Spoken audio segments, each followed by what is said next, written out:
But Do you want to do the welcome back to Caffeinated Comic Club this week? that's fine. Welcome back to the Caffeinated Comics, whatever it's called. At this point, you bitches should know what it's called. Welcome to the Caffeinated Comic Club, a weekly gathering for comic readers who also have opinions about, well, everything. Each month, we're going to break down a full run, react to news in the comic world, gab about our weekly pools, and also sprinkle in our takes on other pop culture and media. So pour yourself a cup, pull up a chair, and tell us, what are you sipping on? Welcome back to the Caffeinated Comics Club. Hey. Yay. Hi. So, my weekend, very dull, very boring. You just got back from C2E2. How was it? I did. It was actually a lot of fun. There's a lot. I would recommend not going one day and trying to go like multiple days because Chris and I did one day from like 8 o'clock in the morning to 8 o'clock at night, and my feet and my legs and my hips hurt because I'm old. Period. Other than that, though, it was really fun. There were lots of vendors there. Lots of people were really nice. All of the comic creators that I met were super nice, and they like talked to you and would have conversations about what they're doing and the stuff that they've already written or drawn. And it was a really cool experience. Stephanie Phillips's line was like super long, which was like really cool, but also like it took forever because she's only signing for 2 hours. But I was able to go there Friday for her first signing, and it took like 45 minutes. But I made some friends with people in line, which was really cool. We were just talking comics. That was really cool. I saw LJ and his dad in line. They were in front of me. I think they prepaid, so that was really fun. Yeah, shout out LJ Collects and Indie Comics on TikTok. And yeah, no, it was just really cool and really fun just to like see those comic creators that like you've come to like admire for their work, and like just be able to like express how much it means to you, and then see how much it means to them for you to explain it to them.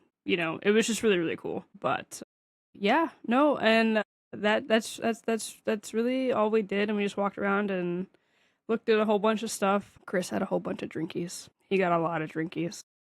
I would have been right there with him had I been there. You would have been the DD walking us around. We would have had to have like those baby leashes, because I feel like we would be a terror together. To be fair, though, we split up because I found like a whole bunch of comic booths, and I was like looking for Fantastic Four stuff, and I was like, you don't have to stay here with me because I don't know how long I'm going to be here.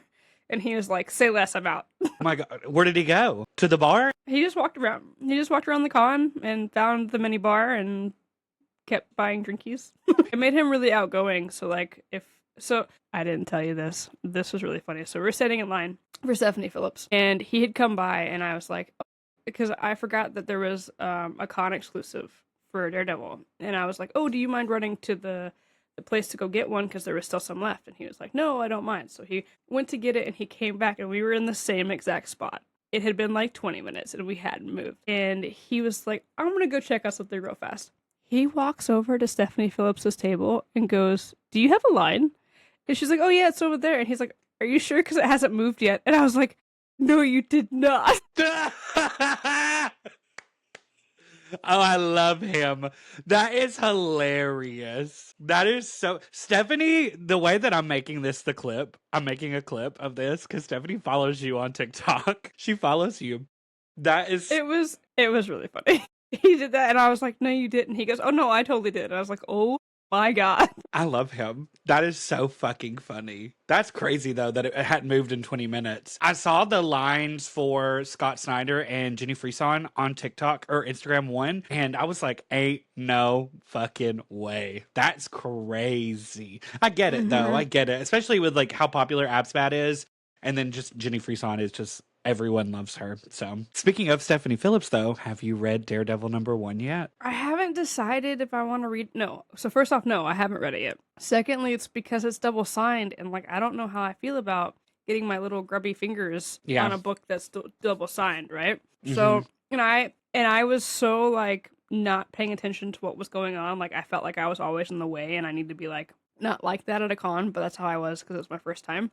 I was like, I didn't buy another book. I could have bought another book there, and I didn't buy one. I only have one, and it's double signed, and I can't read it until Wednesday.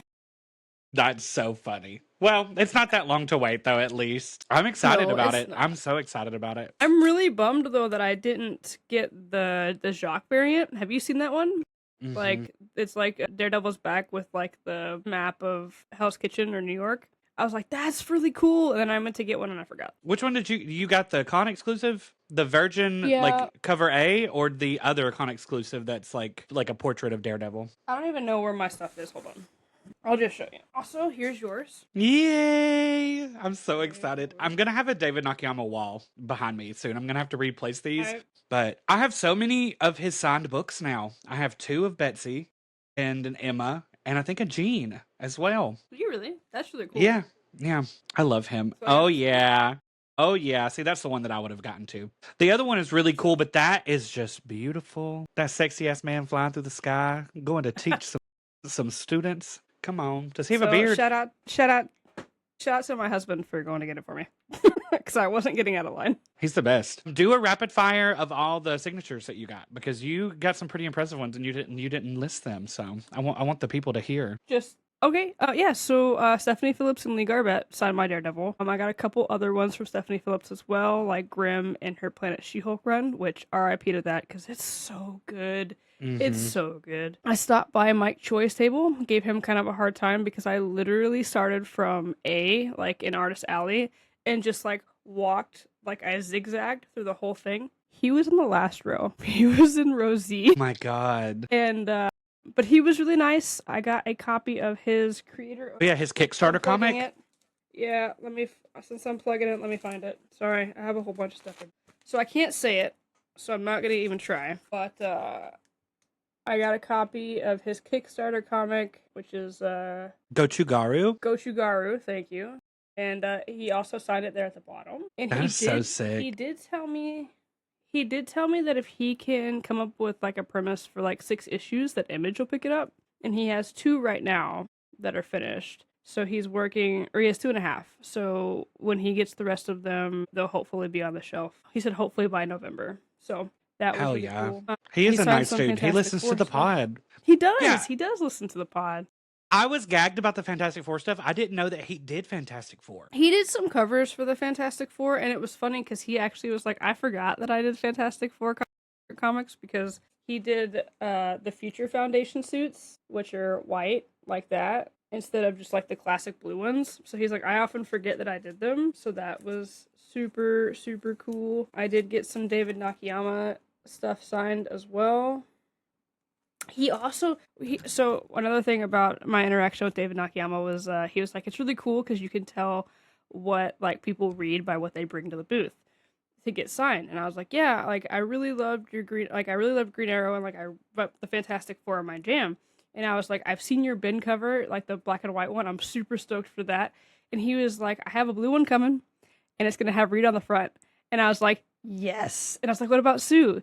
And he was like, well, so that's the problem right now. They only have me for 3, but I'm hoping I can go back to Marvel and do a Sue one. And I was like, please. I was like, I need you to let Marvel let you do one for Sue so I could have all 4 of them, please. So that was really cool. I'm gonna have to find them because I would love to have those too. Those color block covers are gorgeous. They are. I just love all of his stuff, and I wish that like I don't know.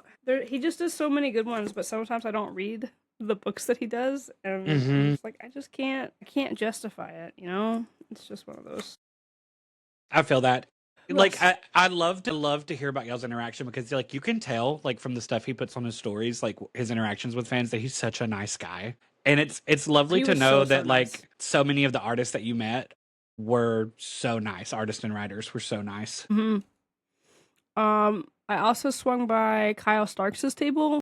He's writing currently Vertigo's End of Life, and that's really all I'm familiar with him doing. He writes like a wrestler comic, I think, but I'm not as familiar with that. I know it's really, really big in like, I know a lot of people in comics read it. It's just not something that I am drawn to. But we talked about his End of Life stuff, and I said I wasn't able to read issue 2 yet, and he pointed to it at his booth, and I was like, that doesn't mean that I don't own it. I just haven't had a chance to read it yet. And Chris Condon. I stopped by Chris Condon's booth because he was like the other like main person I wanted to see. He was also on the last row with Mike Choi, and I got him to sign a whole bunch of Green Arrow books, Ezra Kane book, and my Ultimate Wolverine #1. He was really nice. We talked about kind of what he has coming. So that Texas Blood's coming back in June, which I'm super stoked for. We talked more about Ezra Kane. They're greenlit for 12 issues for that. And he's hoping that the sales do well because each 6 issues is going to be like a self-contained story. So like each 6 issues would be like its own adventure, which I think is really, really cool. And yeah, it was just a really cool thing. And also, when I walked up to Mike Choi's booth, Mike was talking to Philip Kennedy Johnson. And like when I was talking to Mike, he goes, have you met, Philip Kennedy? And I was like, no. And he's like, hold on, let me introduce you. And I was like, hello? Very casual. You better network, mama. Yes. And he was like, and he was like, this is Marsh. And he's like, no, wait, I call her Marsh. What is your actual name? It's like, oh, I'm Melanie. Hi. That's so cool. That's so cool. Mike seems like a really nice guy too. Back to Condon for a second. He's your favorite Ollie writer, right? I bet that was so sick to like get to talk to him about Ollie. He said that if he could have written Ollie for forever, he would have done it. And we were talking about it, and he was like, from what I've heard, sales went up. So I don't know. He said that he heard that sales started picking up because of his run, and I was like, I wish that the first trade would have come out before that they had given you the axe, because I think that would have changed the tide. I really do. And another thing about it is like, if they would have held on just a little bit longer, the hype from Absolute Green Arrow would have gotten other people to pick up the mainline Green Arrow line as well. Exactly. Yeah. It's confusing. It's rough. Who else did I stop? I stopped by Kyle Higgins' table. He writes the Radiant Black Universe, but I got him to sign my Nightwing #1, the New 52. And then I swung by Tim Seeley and Javi Fernandez, who did the writing and the art for Nightwing #1 Rebirth. So I have 2 Nightwings now that are signed, and that's really, really cool. Tim Seeley is writing Inglorious X-Force right now. I saw that. I did see that. He had a whole bunch of X-Men stuff at his booth, but yeah. You said that Inglorious X-Force is really, really good though, right? Yes, it's just gotten better every issue. I've really enjoyed it. He writes a lot of X stuff, but this is the one that I'm like locked into when it comes to it. I've really enjoyed it so far. That's really cool. I was thinking he was writing the new, what book is that? The one that just came out, Deathstroke book, but that's Tony Fleece, I think, instead. He was also there, but I think I'm getting them confused. They both start with T's. Concept of a Deathstroke book coming out in 2026 is crazy. Wild. But yeah, final thoughts on C2E2. Was that your first big con? It was my first big con. I've been to like the Dallas Fan Expo, which is kind of like a decent sized one, I would say, but it's not nearly like the scope of C2E2. C2E2 was huge. When I looked inside of the con, I was like, oh, it's not that big. And like, cause I could only see like a small area of it, and like if you just like kept looking this way, it just like to the right, it just like kept going. There was like no end until you hit the wall of like booths and artists and all kinds of stuff. Speaking of booths, I stopped by Bad Idea Comics, and I've seen people talk about a book called Cul-de-sac, and they had like a whole bunch of like #1s on their booth and stuff. And Cul-de-sac, like I said, I've seen some people on TikTok talk about it, and I was like, what is Cul-de-sac about? And they were like, oh, it's like these kids find out their parents are vampires, and like there's a whole bunch of vampire hunters that come and try and kill their parents, and they have to decide if they want to help kill the vampire hunters or become vampires or like all of these things. And I was like, I'm sold. How do I buy this? Where do I get it? And they didn't have any #1s left. And I was like, is there a trade? And they were like, no, we don't have a trade, but we do have a Kickstarter for a trade. And I was like, I'm going to have to get in on this Kickstarter. Yeah, that sounds fantastic. That sounds right up our alley, our Buffy alley. So, yeah. It's wild that you were sharing air with Lizzie Olsen as well. But when I saw that she was there, I was like, what the fuck? I didn't know she did big cons. Have you seen this picture of her holding Dr. Doom's helmet? I did see that on TikTok today. Or no, I saw it on Facebook today, actually. And people are she all looks like, so miserable. I know, but from what I heard, she was sick. I heard that she Period. was sick and she still came, which is really cool. I do know that Jen went and saw her. Hmm. No, not Jen. I think it was somebody else. Somebody else I spoke to at the con went and saw her. Jen went and saw Charlie, Kristen, and Mike Coulter. Oh yeah, yeah, yeah. I forgot. She saw the Daredevil people. Mm-hmm. The Netflix No, I think Marvels. someone in line I was talking to at Stephanie Phillips's line went and saw Elizabeth Olsen because they wanted her to sign one of their books. That's what it was. But altogether, C2E2 was honestly a 10 out of 10 for me. I do wish that I had done more like content kind of stuff, but I was more like trying to get stuff that I wanted to get done, taking in the con itself. So I Mhm. think next year when I go, I'm gonna try and go for the whole weekend, especially and try and stay in the hotel as well. So like if I do end up like needing a break, I can just go straight upstairs and not have Mhm. to worry about leaving or what have you. I can just be like, I need a break.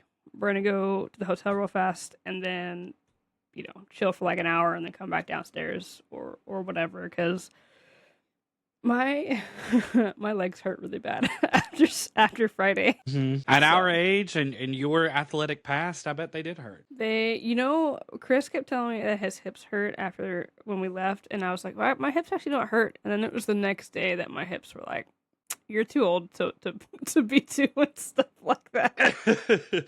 12 uninterrupted hours standing up, like Dude, on I tried to full body tension alert the whole time. well, and I was wearing a backpack, so like you also have like the weight of the backpack right on your back because like you have books in there. Like everything was just like working Hmm. all day.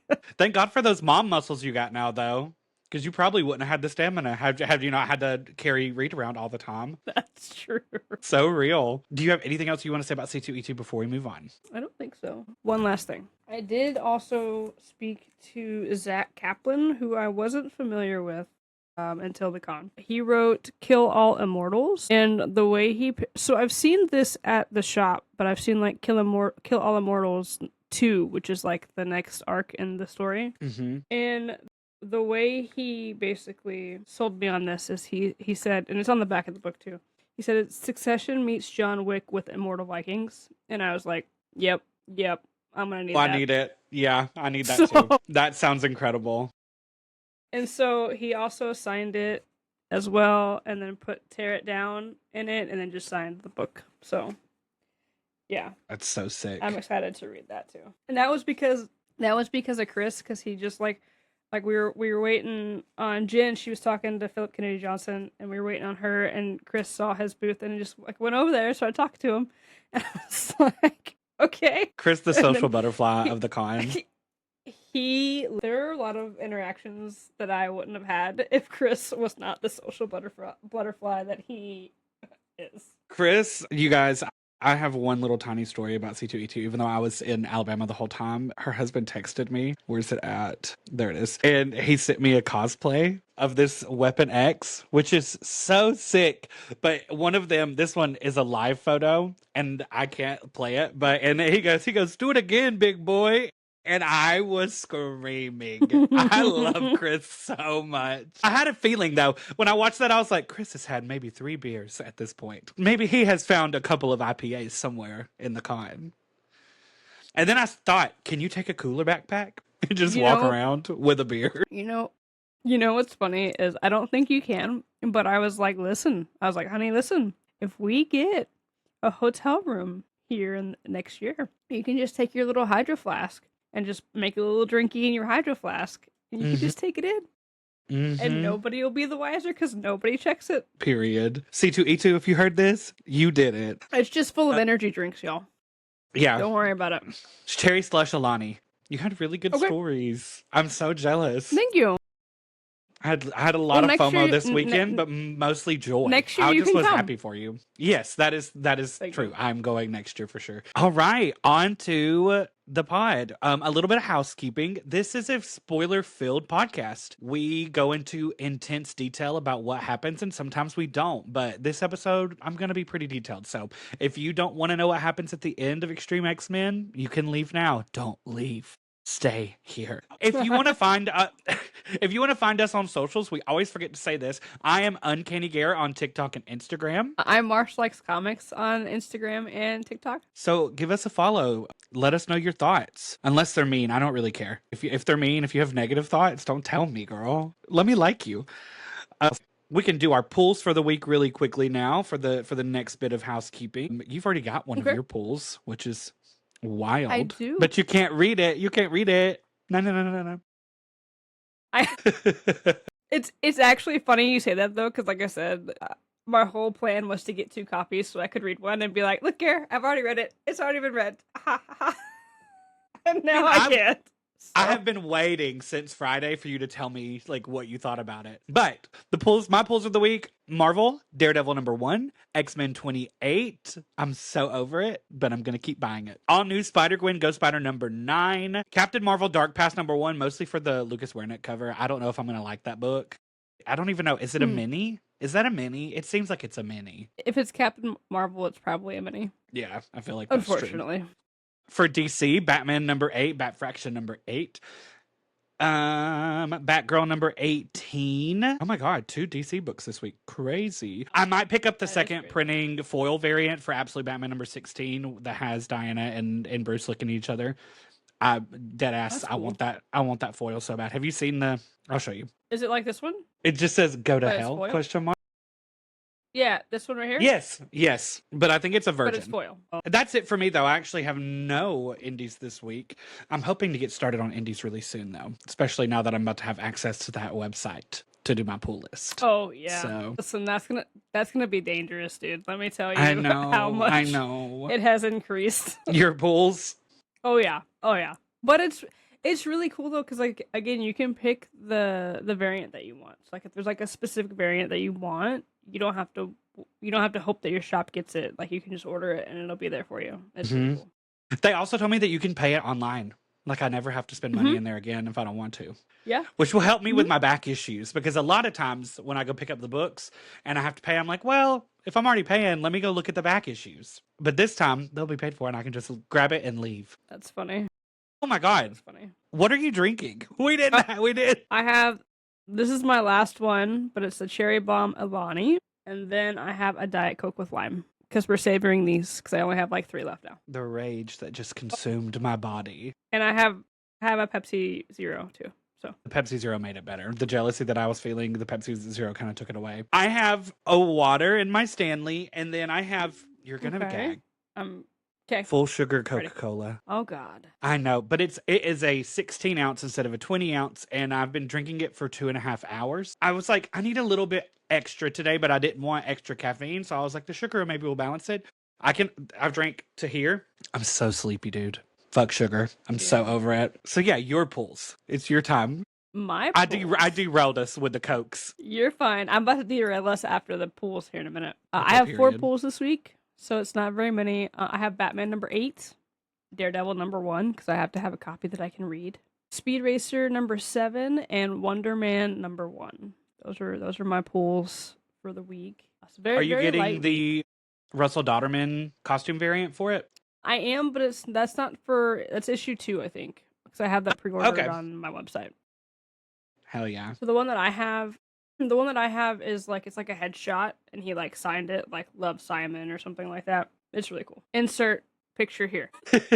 But to derail the conversation really fast, Testify, shout out to him on TikTok, was at MegaCon last weekend, and he was like, does anyone want any exclusives? And I was like, oh, there's 2 that I would like if you don't mind grabbing them for me.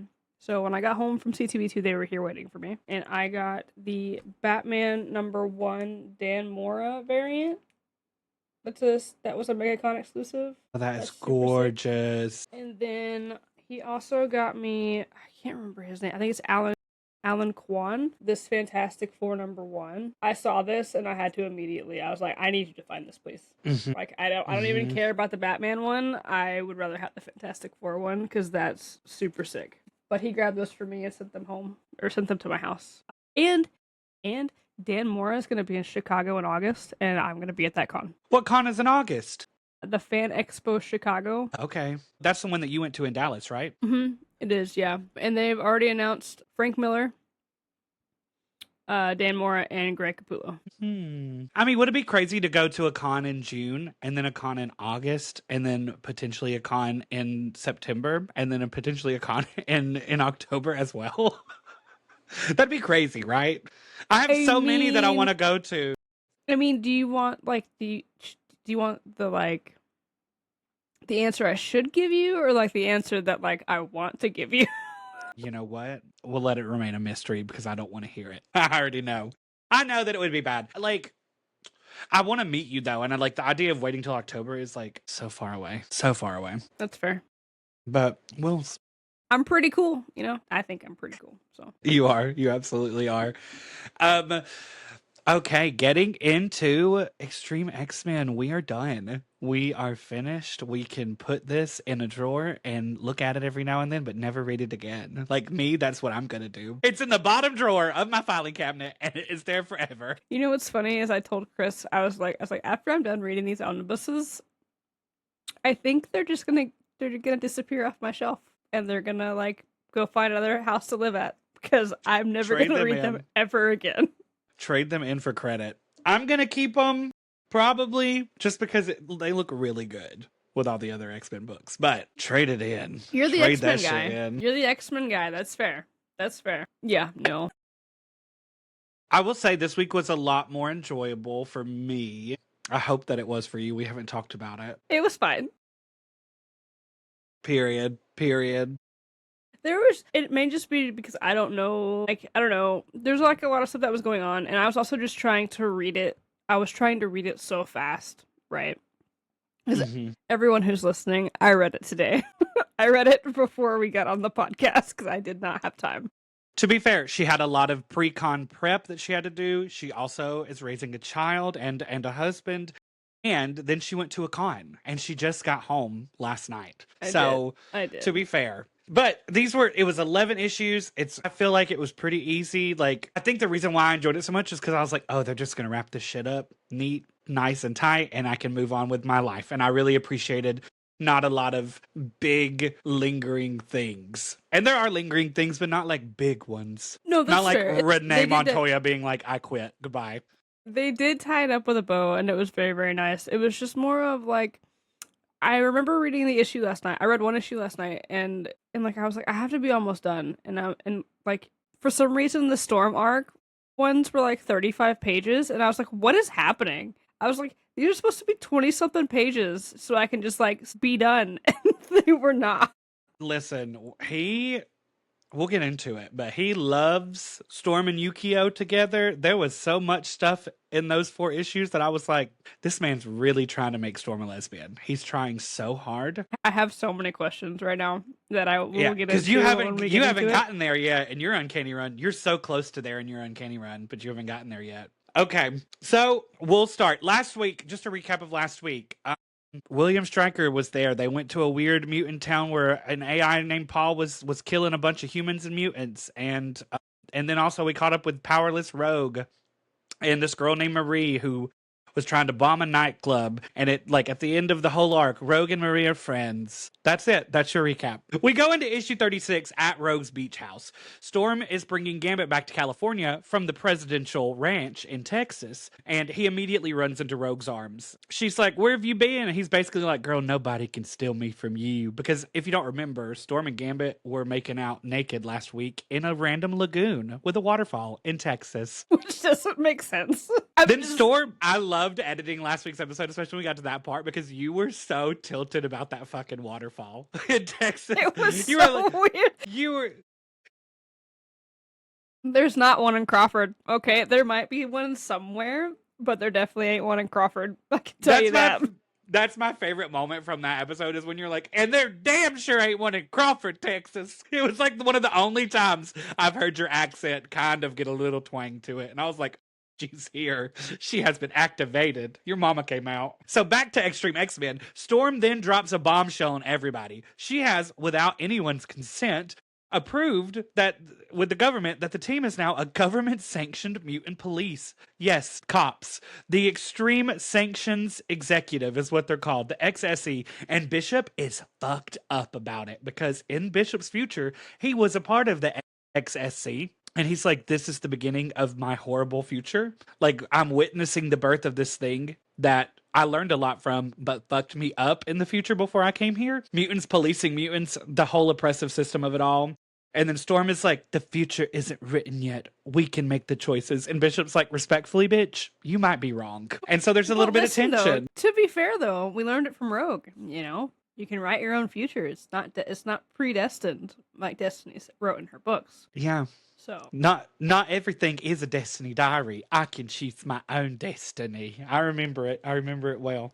And then she was like, you don't get to die, Gambit. Rogue, we'll get to it, but Rogue just really does what Rogue wants to do. There's something that happens in this arc that I was like, this is gross. This is so gross. There's a lot of gross things that happen in these arcs that I was just like, I don't know. I have, again, we'll get to it. I have so many questions to ask you in regards to Chris Claremont, but we'll get there. So Bishop's basically like, what the fuck, Storm? And she's like, I'm going to Tokyo. So Storm leaves. She goes to Tokyo to investigate some shady arena dealings tied to Bogan, possibly, and also maybe Vargas.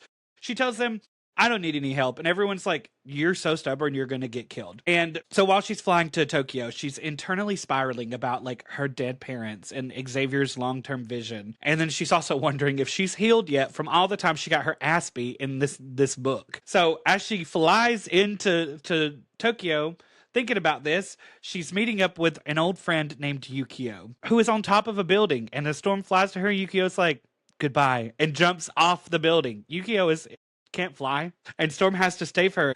She's just like, oh, what a rush. I knew you'd catch me. And Storm's like, what if I didn't show up, bitch? And she was like, well, then that would be awkward. So a little backstory on Yukio. In the original Uncanny run, which I'm not going to do too spoilery things because Marsh is about to get to this in her read. Storm goes off to Tokyo for a while. I'm not going to give a reason why, but she needs to go have some time. She's there for 2 weeks and she comes back with a mohawk and she's covered in leather, and she's also potentially a lesbian. That is what Chris Claremont did, and then things shifted and now he's taking her back to Yukio.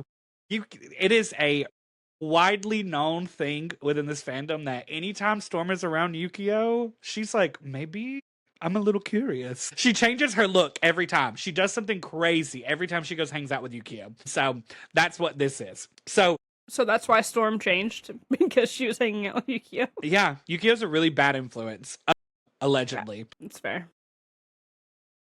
So she gets there, she's tense, and Yukio's like, you need to loosen up. Let's go have some fun at a club. She's like, I already made us sexy outfits and disguises. So Yukio gives Storm a wig and this red patent leather dress, and they head to the club. While they're there, when they get there, there's like suspicious tech scanning everyone for like mutant genes. Storm is having a great time, though, and usually when Storm's having a great time, something bad is going to happen. And because this is a comic book, we get into it real fast. They meet this person who's very strange, named Masato Koga, who leads them deeper into the arena. And this person is basically like, humans are bored. They want to watch others fight to survive. And so that's how they discover the truth, that there is an underground gladiator pit where mutants fight for survival and entertainment. There's no rules, no mercies, just vibes and violence, essentially. It's Fight Club. Yes.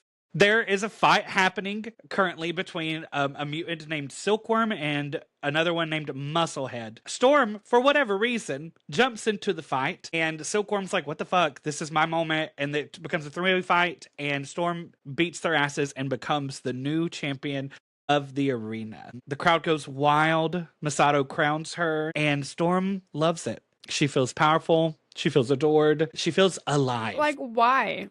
But, like, I guess I'm just really confused as to like why she was like, I'm just gonna hop into this fight and just insert myself here. Like, ma'am. No, like maybe hanging out with George W. Bush just like really made her feel like she needed to go do something. She was like, what am I doing? I'm at this man-made waterfall in Crawford, Texas. I need to go to Tokyo. So I don't know. It was it just seemed really, really weird. It just seemed very this whole thing seemed very weird. I agree. I will say I had fun with it because it was so kind of weird and kind of stupid. But yeah, there was no reason. Storm's just like, oh, I'm really good at fighting. This makes me feel a lot. Bitch, you do it all the time. You do it all the time. I guess maybe because there weren't lives at stake that she was like, oh, this is fun. Like maybe that's it. We don't get a lot of like introspection on it at all. Issue 37, Storm is basically being indoctrinated into this life. Koga is hyping Storm up, being like, "You're a star, girl." For a second, it feels like Storm's actually going to buy into this system, but then she snaps out of it, grabs Yukio, and they blast their way through the ceiling and head back to Yukio's apartment. I was also very confused with that too. I was like, is she accepting this? And all of a sudden they were gone. And I was like, I was just like, I don't know what's happening. I'm just along for the ride. Yeah, usually we get paragraphs upon paragraphs of like what characters are thinking via Claremont, but in this arc, he basically was just like, here are events, and here they are flying now, and also here's a character you haven't seen in 7 years. Like, wild. Back at Yukio's place, Storm is so emotionally overwhelmed that she's causing a torrential storm over Tokyo, and Yukio's like, you need to regulate your emotions, girl. Calm down. The storm out here is crazy. They start talking about anti-mutant hate, the increasing danger that mutants are facing, and Xavier's dream and Storm's role in all of this. I also felt like Storm was kind of out of character in a lot of the conversations that she had about Xavier's dream, because like everything leading up to this arc in this book has been her being so anti-Charles, and it kind of felt like she is like has just randomly swapped to the other side of the fence in some of these conversations. And I was like, then why are y'all cops now though? I'm very confused by Storm's characterization in this arc. You know, I agree. Like I said, it seemed like everything in this whole arc was just like very, very weird and out of character, especially for Storm, because like, although I don't know anything about Yukio, right? So I was like, I don't know how they interact or how they interact together. And I was like, this is weird. This doesn't feel like Storm to me. But maybe that's how she acts with Yukio. I don't have any idea. But you're right though, she was totally like against Charles the whole time. Well, I wouldn't say against him. I would say like she questioned his dream more. And you're right. Now she has made them all cops, and I don't know. This whole thing just has me weird. Yeah, I agree. I will say that Yukio felt much more like a faceless like supplement to Storm in this than she usually does for me. Most of her dialogue was just like in response to Storm, and I feel like she didn't really truly bring anything to the plot other than fans like people who had read like X-Men before and had seen Yukio know that every time Storm's around her, she's fucking wild. But this was on a different level. She usually is just like partying and going crazy. Storm also got upset because like she saw a picture of Charles on the Purity website and was kind of like, why didn't you warn us? Why didn't you know? And I was like, what are we, like, are we talking about the website? Are we talking about what's coming for mutants? There's a lot of moments here where I was like, I don't understand why we're angry. Yeah, no. I agree. Claremont didn't do a great job at like keeping everyone up to date with what was happening in New X-Men. It was like he expected you to be reading both at the same time, and that's just not realistic for everybody. What do you mean? You're not reading all the X-Men titles, Gare? Come on. Anyway. So after an emotional conversation, Yukio and Storm go to sleep, and then this guy breaks into the apartment while they're sleeping. It turns out he's not there to hurt them. They do get into a little bit of fight, but Storm realizes that it is in fact Guido, aka Strong Guy, who was a permanent fixture on the X Factor team back during Peter David's run. He's great. He's wonderful. I was very confused as to why he was there. Claremont did try to explain it and was like, after X Factor disbanded, I had nothing to do. So I got bored and joined this underground fight club. And I was like, okay, Claremont. Period. And he's there to expose the arena to them because he's afraid that Storm's going to get involved, and he lets them know that the fighters are basically slaves. You fight your way up the ranks, and then you own all the other losers. The champion owns everyone. The only way out is fighting your way to the top, and then matches can end in death. And if Storm leaves, then everyone involved suffers. So now she has a choice: walk away and let chaos happen, or stay and become a part of the system. And Storm does make a choice. She accepts being the arena champion. Not just to save people, but also because, again, she loves the drama. She loves the attention. She loves feeling adored. So she stands there and she's like, if you want the throne, come take it. And then back in the arena, she's like, you know, what's it called? Peacocking around now that she's like the queen of the arena. And the door opens for a new challenger, and it turns out to be Storm's longtime enemy, Callisto, who was a part of the Morlocks crew. And back in the day, she and Storm had a big fight of who was going to be the ruler of the Morlocks, and Storm killed Callisto and became the queen, but they brought her back to life. So, you know, it is what it is. And so Storm is like, fuck. And that's the end of issue 37. When Callisto comes through the door, she now has like green tentacles which was really gross and really jarring for me because I was like, in what world did this woman ever have tentacles? What do you mean? And so Callisto pulls up and challenges Storm. If Storm refuses, she's going to forfeit everything and hands the arena over, so she has no choice but to fight. And So- for Callisto, it's very much about revenge. Go ahead. This is where one of my questions comes in, right? Because now she has tentacles, which is fine. Whatever. But there are some of these panels that are drawn, Gare, with the tentacles around Storm's like butt area and stuff, and I'm just like, Claremont, are you trying to tell us something? Are you Yeah. are you into something? Like there's no shame here. I was just like, I don't understand why these choices were made. Yeah. Claremont, listen. I think I sent you that meme that was like the Fantastic Four, a loving family, the Avengers, co-workers, X-Men, a group of people who all fuck each other and get into a lot of fights. That is essentially how Claremont wrote them in the 80s and kind of set the tone. And if you go back through a lot of Claremont's history, you will find the characters in weird like leather BDSM outfits. There's a lot of teasing about them having a lot of like sexually fluid moments. And anytime Callisto or Yukio appears, Claremont is all about the storm of it all with them. All about it. There was also a lot of sexual tension between Callisto and Storm, and I was like, I mean, I'm here for the enemies to lovers. Don't get me wrong. Like, I'm like, I'll eat that shit up all day. But I was just like, I don't know what's happening. You know, like, because you don't really see it with Storm with any other characters. Like, say, like, if Storm is bisexual and just hasn't come out, you don't see it with any other character. So maybe it's just like, he's like, she only feels this way about these two people, which I guess is a thing. Like, sexuality is a spectrum. But it doesn't feel that way. It doesn't feel like he's trying to be progressive. It feels like he is horny for them. That is how I feel about it, especially with the way that those tentacles were drawn. Get the tentacles off my pages. I don't ever need to see a tentacle. You know what I mean? I mean, yes, because I'm also because like while you go through the book, I kind of go through the pages. Like I'm going through these pages again. Listen, everyone, this is what I'm talking about. Like what is happening here? Like why? Like why? Like why? Like why? So anyway, that's all. So they're Just a lot fighting of for tentacles. the too many tentacles. So they are fighting Callisto with her tentacles and Storm. It's a lot about revenge for Callisto because of the time that Storm stabbed her in the heart. Callisto's upgraded tentacle arms can predict moves almost perfectly, and she's fighting like she has nothing to lose. Storm gets fucked up. She gets stabbed repeatedly, outmaneuvered. She nearly dies. And then that's when we get the twist that Callisto is actually not fully in control. She's being manipulated. And so we enter the real villain of this arc, Mask, who is also a Morlock, used to be a man, and has now changed into Marilyn Monroe, which I thought was a very interesting choice. Wait, what? Wait.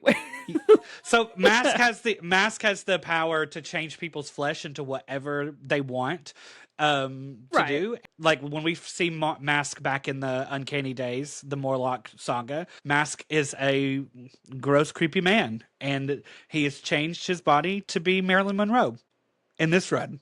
For whatever reason. It's not really talked about on page, but I was like, oh, so this is what you've done. Love that for you. Marilyn Monroe is a choice. So yeah, Mask shows up like a horror movie director and reveals that she has reshaped Callisto's body and has been orchestrating this entire revenge against Storm. And it's a really gross scene where Mask physically reshapes Storm's face into looking like a mask that she wore earlier in the issue, kind of like a dragon, a demon. And then also, I wrote, inner demons ? Are these demons taking possession of Storm's body? Did you get that from these pages? Or was I just crazy? I think it's an interesting take on like all like the little. You're talking about the little things that came out of like the boils that on her skin. Yeah, I was like, is this that, like, bite her? Like, is Mask making her feel like she's being possessed by demons to break down her brain right here? Because I was like, what is happening? How can she make how are demons coming out of Storm's body? I mean, maybe it's like her inner demons, right? Maybe she's bubbling them up to the front, so like they're all like tingling around, and like each of them get like their own time to like be Storm until like one of them proves to like be like the one that overtakes the rest of her inner demons. That's kind of how I took it. No, that was very poignant. Like, her own inner, because they have like you have like you have these little guys, right? And then this one is the one that bit her, so she ended up being like this dragon. But then like you also have one. Where is it? There it is. It's like a storm one. that like also bit her. So like I don't know. But like every hour, so this is like every hour of every day, one of them will get their wish until we decide which one suits you best. So yeah, I would say that they're probably like inner demons. Okay, period. I love that take. So Storm is getting whipped, possessed, mutated in monstrous forms, and she starts to feel alive when her wild side takes over. So she tests Storm's morality by disguising someone as Yukio and forces Storm to fight her, pushing her to the brink of killing her best friend.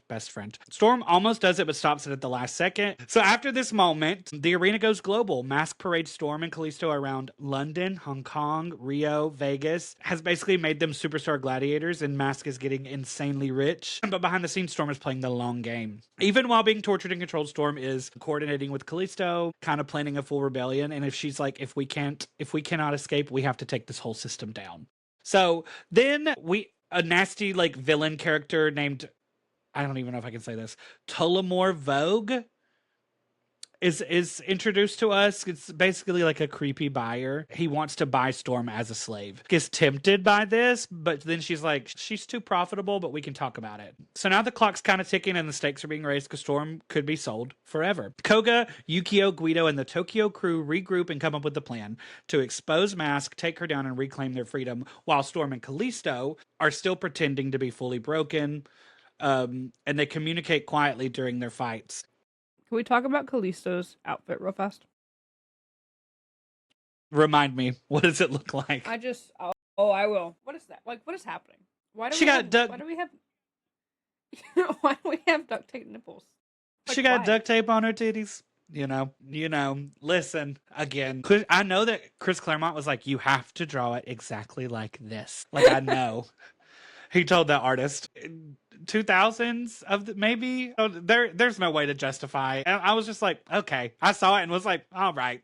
I'm so desensitized just to Claremont randomly getting horny in the middle of writing an arc and putting someone in a leather outfit. That's fair. You've read way more Claremont than I have, so it's valid. So then Mask tests Storm again. There are 2 scenes with her killing Yukio, except she didn't kill her the first time. So this time is when she slits Yukio's throat. And it's like a tiny little nick, but, you know, everyone believes that she actually did it and that Storm's gone full villain. Mm-hmm. And then everything kind of explodes at once. Storm gets into a fight and knocks out a mutant called Paradise. Yukio jumps back into action. The whole arena turns chaotic. Mask panics and offers power to anyone who kills Storm and turns everyone against each other. But everyone knows that Mask is a liar. They're just too scared to resist, so they do it. Storm and Callisto team up and absolutely wipe the floor with everybody, which I loved to see. Storm then impales Mask on a piece of glass and leaves her screaming and helpless. Callisto is getting ready to go in for the kill, but Storm stops her. And that's basically the end of that. Back in Tokyo, the arena is now under new control. Everyone is free, or at least freer in a sense, and Mask gets shipped off as a gift to that guy Vogue, that creepy buyer from earlier. And then it ends with Storm, Yukio, and Callisto naked in a jacuzzi together, drinking wine, talking about building a mutant future, you know, training mutants, building a secret army, preparing for future threats. And Callisto's like, I've seen my people die. I'm in. Internally, Storm is still pretty shaken because of how much she liked losing control and how much she liked that power. And she's not sure that she could stop herself next time. And that's where Claremont leaves us with this arc. I'm also gonna say that I ship Callisto and Storm just because, like, again, these pages don't lie. Okay, like, why do we have tentacles all up in Storm's hair? Mm-hmm. And if you look down here at the bottom, like, you have one of them like around her neck. And I'm like, ma'am, have some decorum. Is it during this arc, or is it like in the next arc where someone like they're like hiding in a closet or something, and someone is like, "Did y'all come out of the closet?" I don't remember who said that. That's the next one, and I think it's Kitty. I think Kitty or Rogue says Kitty it. says that. Okay, period. Because I was like, there he goes, sneaking it in. He's trying.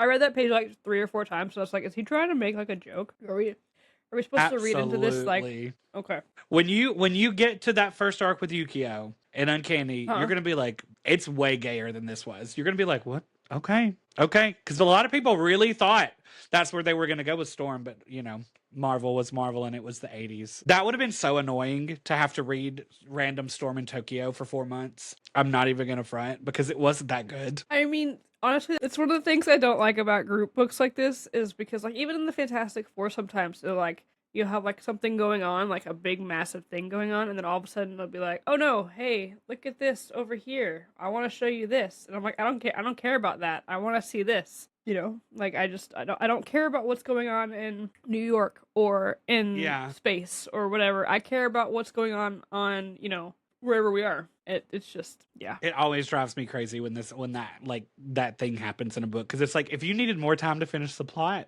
you shouldn't have started the plot. Like, don't give it to us. But back to California. Issue 40 opens with Rogue and Gambit enjoying a rare moment of peace on the beach near their home. They walk hand in hand, flirt and kiss.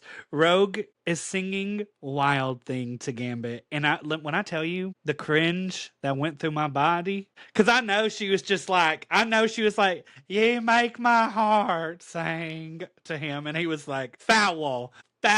Can we also talk about the artist and how he drew Gambit's face the whole rest of the issues? Because my God, I was like, why is his mouth so big? So like last week when Rogue was like Reed Richards stretchy and her face was long, that's how he drew Gambit's face. There's one frame where he's like he's like shocked and he's just like, here for reference everyone. There you go.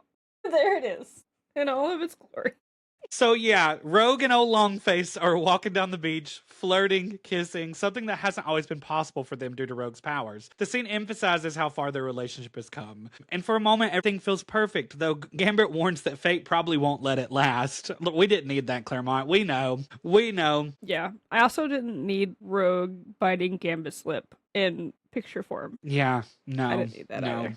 Okay. Well, the calm is broken because Bishop runs past them, clearly focused on something urgent. Rogue's annoyed, but Gambit senses that Bishop is on a mission. Soon after, Gambit spots everybody gathering and suggests joining a clam bake, which excites Rogue. You know what? Gambit talks about food a lot.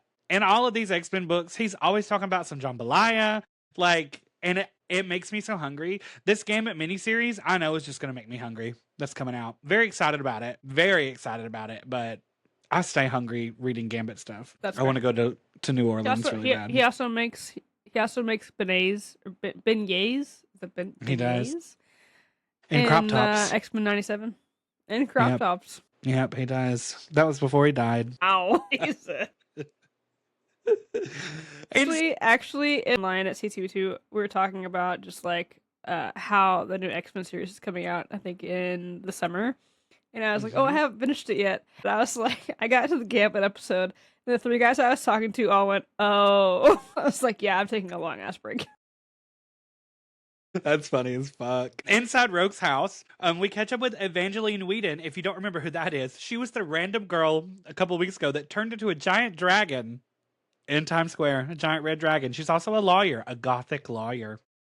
She has a tattoo around her tummy. Sorry, she does. She does.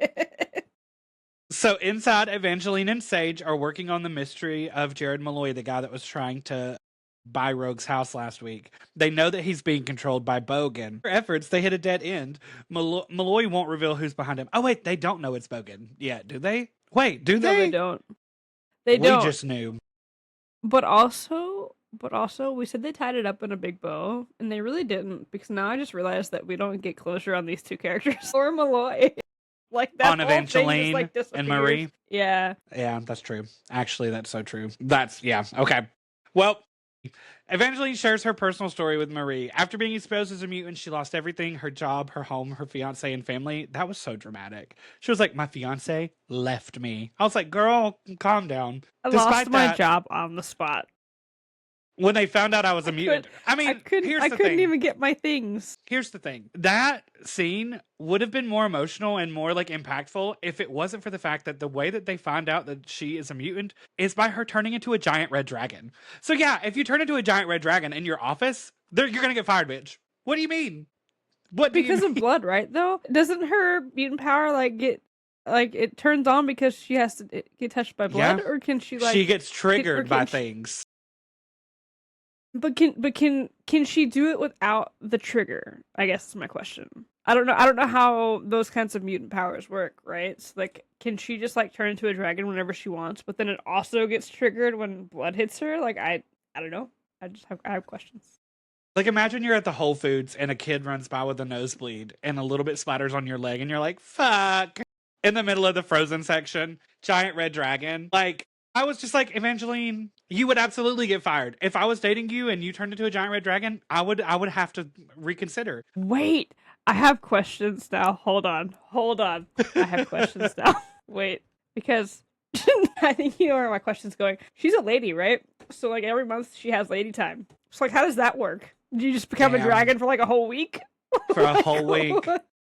She every month she takes like a vacation to the country, and they're like, she's always going to the country for some reason. Like, she's just out in a field. Big red dragon. Oh, my big red dragon was visiting me again. Sorry. So yeah, she's talking to Marie about all of this, and she's like, despite all of the drama, I chose not to lash out to rebuild my life as a gothic lawyer. She offers Marie a chance at redemption, showing that she believes people can choose who they become, which, you know, is an admirable thing. And I was like, I like this, but you could have done it in a more believable way because, again, big red dragon. Sage, meanwhile, explains her abilities again, for like the 70th time in this run. She's basically a cyberpath, a human supercomputer, able to process and store massive amounts of data. I'm saying this again just in case y'all forgot. But even she has limits, especially when information isn't digitized, which I was like, okay, maybe this will go somewhere. Maybe that's why they're telling us. It doesn't. I mean, it might, but not really in any impactful way. So while digging deeper, Sage questions, why are more mutants moving to Valle Soledad, which is where Rogue lives? Who is benefiting from the chaos? Then she uncovers something shocking. The Xavier Institute has been attacked, and major X-Men like Professor X, Cyclops, Jean Grey, Emma, Beast, Wolverine are all missing. She contacts Aurora, who is still in Tokyo, and warns her that something much bigger is probably happening. Naturally, we go into a clam bake from here. Hang on though. This whole thing that she's bringing up does this have something to do with the all new X-Men? Is this like an all new X-Men plot that I'm supposed to know about that I don't know about? Because obviously everyone in the X-Men is, you can't contact them. So yeah. Okay, so back in New X-Men, at this point, there have been like protests. A lot of the students have been protesting and doing drugs. There's like an uprising of rebellion. Someone does in fact kill Emma Frost, shatters her into a million pieces. What? Beast puts her back together though, like a puzzle, and she comes back to life because then she's fully back together. She can turn back into a human. So yeah, that's the whole thing that's happening. We have this big reveal that one of her daughters is actually evil, and she has seduced Quentin Quire. And turns out her daughter has been secretly working for Magneto the whole time, who everyone believes is dead, who has died in Genosha. So once that is revealed, there's a whole thing where the X-Men go missing because they're basically prisoners to Magneto. Magneto and Wolverine and Jean are like in the future. It's a whole thing. And that was just from my memory of reading it last year.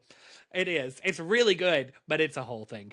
So yeah, that's what's going on in New X-Men. But I will say, even all that information wouldn't have helped with what we're about to go through. Later, after this conversation with Sage and Storm, several X-Men gather on the beach. Rogue, Gambit, Cannonball, and Lila Cheney, eventually joined by Sunspot, Magma, and Evangeline. Where we left off with Sunspot last time, he was fully under the control of Bogan, and also he had just attacked Rogue and Cannonball. And now they're like all hunky-dory hanging out at the clam bake, and Cannonball's like, we're all a family, so I invited them. I'm from Kentucky. Mayonnaise. And so yeah, that's basically what happens. They're all cool with them again. The scene is pretty lighthearted. They joke about relationships, past romances, and family drama. It fractured. I will say I did like that it kind of highlighted how fractured the team has become and how Cannonball is like, we all need to be unified again. Because I agree. I think that by the end of this X-treme X-Men run, probably the general public and Marvel were like, we need to get everybody back together. Like, this whole splitting them up like this just ain't working no more. Yeah. And you see it in like how New X-Men handled the Magneto reveal. Had everyone been there, it might not have happened the way that it did.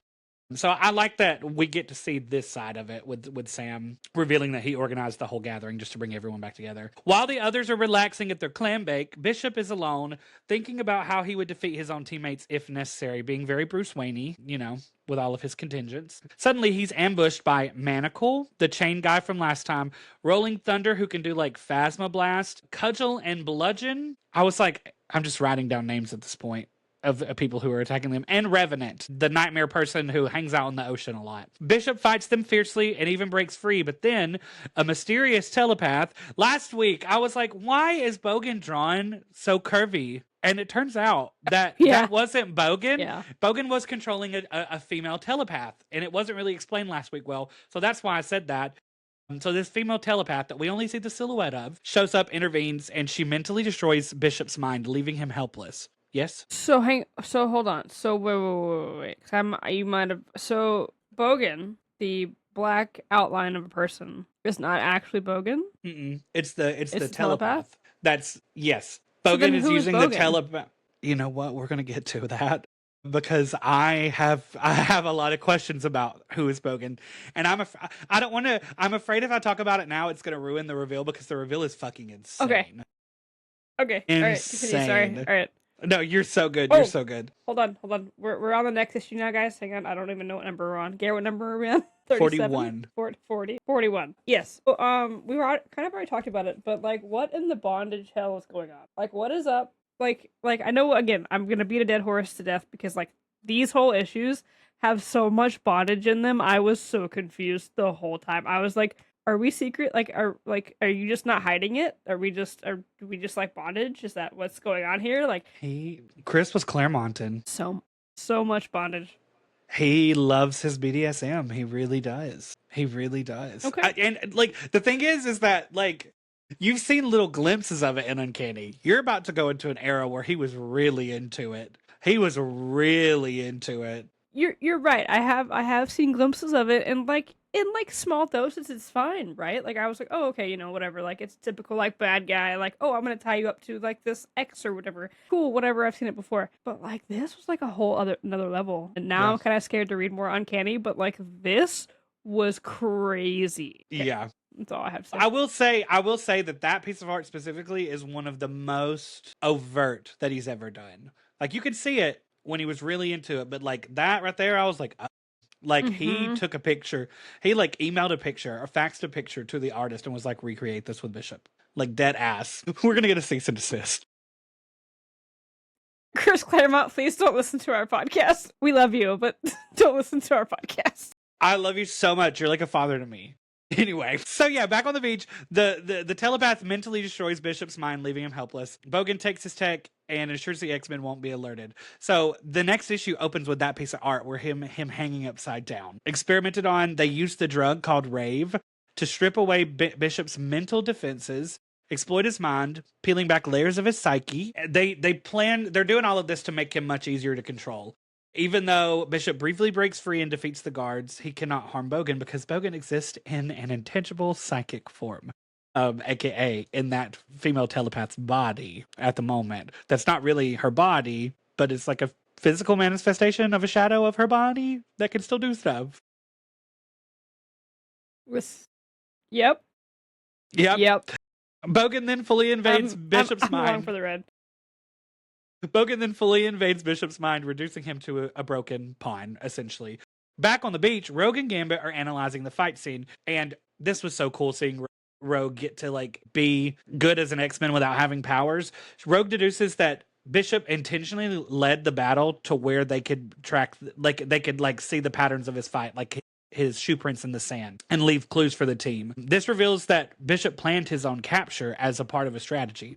And she goes back to the house and she's like, Sage, what the fuck? Why did you and Bishop keep this plan a secret? That Bishop would get captured and the team would track him to Bogan. Rogue is mad that Bishop risked his life without telling them, and that Sage went along with it. The argument turns physical. Sage fights. This Sage fight scene was crazy, and Claremont was like, what the other X-Men don't know is that she's as good of an assassin as Wolverine is. Like, he wrote it in there. He's like, in case you forgot that this is my favorite character, she can fuck up Wolverine too. She's just as good as Wolverine. Like a whole monologue about how good of a fighter Sage was. Rogue eventually subdues her, though, with help from Gambit. Once things calm down, Sam Guthrie steps up as the leader because Storm is still hanging out in jacuzzis in Tokyo. He explains the logic behind everything that's going on. Bogan is using pawns instead of acting directly, which we already know. Bishop is now one of those pawns.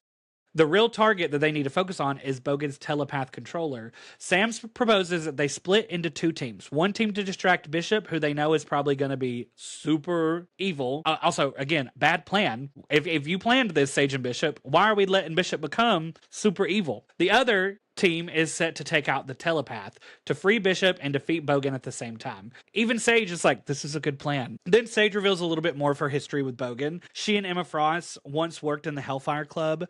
Bogan lost everything in a gamble due to Sage's interference. In revenge, he kidnapped and tortured her. Then she was saved by Storm. And we got to see Storm in her old uniform, and I thought that was really cool. And this explains why Bogan is targeting her, why this conflict is personal, because he just hates to lose. His entire motive for everything he's doing is that he lost one time to Sage, and he can't let it go, so now he's going to kill everyone because he lost a man. Anyway. So crazy. So crazy for a revenge when plot. I was revealed, I was like, you've been building this up for 15 issues for him just to be like lost at poker one time because of Sage. Literally poker. Like a game of poker. And he was like, for the next 10 years, I'm going to focus on killing you and only you. Crazy.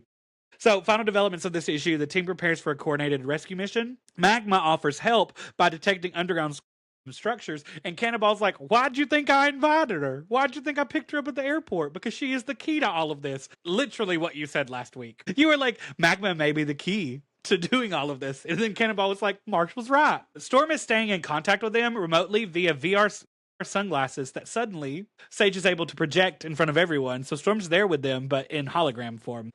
Meanwhile, Bogan forces Watch as Bishop, who is now fully controlled and heavily armed, is prepared to attack. And Bogan's like, he's ready. And that's the end of the issue. We go into issue 42, preparing for battle. We're still at Rogue's Beach House. The X-Men are preparing for the confrontation. They talk about suiting up in their uniforms, which is made from an unstable molecule that protects them from like bullets and all kinds of other things. Like their midriff is out. Their cleavage is out, their shoulders are out, their legs are out, but they're wearing these unstable molecule uniforms, so they're fine. I was like, superheroes.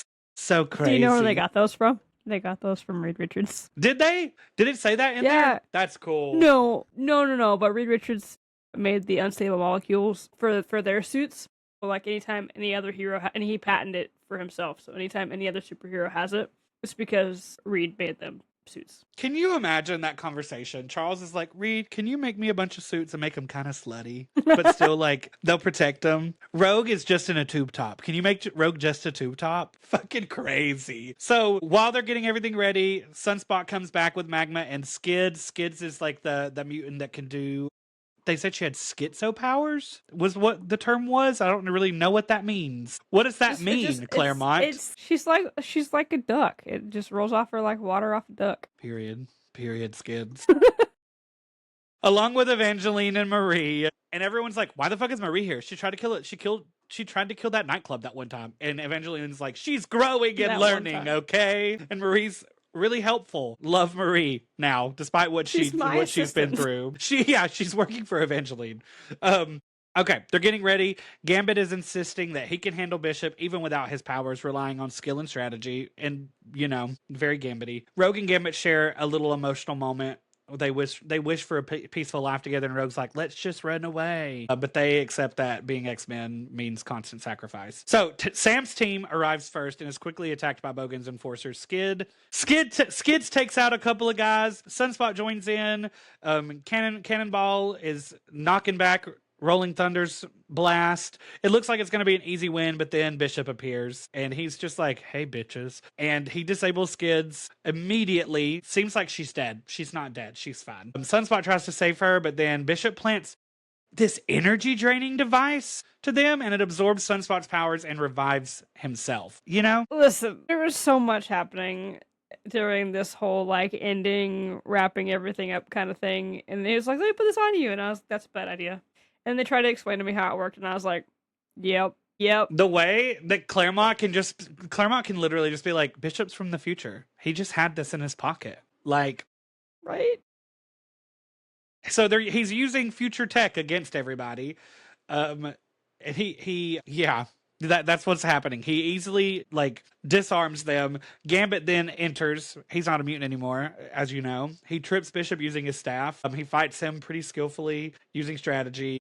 And he tricks Bishop into falling into the pit and reactivates the energy drain device, knocking Bishop out, which I was like, okay, that is smart. That is something Gambit would think of. That was pretty cool. This was a moment that I was like, okay, this is where we're back in this moment. Just because a lot of people have been acting out of character and fighting out of character, and it was nice to see Gambit without powers kick somebody's ass. But just as Gambit wins, the telepath appears and mentally attacks him, taking control. I thought he was getting his powers back for a second, but it was just Bogan's telepath's hands coming through Gambit's face. Hate how much that is done in X-Men comics, where people's hands go through people's faces. It wigs me out so bad. It gives me the Wiggins so bad every time. Hate it. I'm sorry. Are we back in the 90s right now?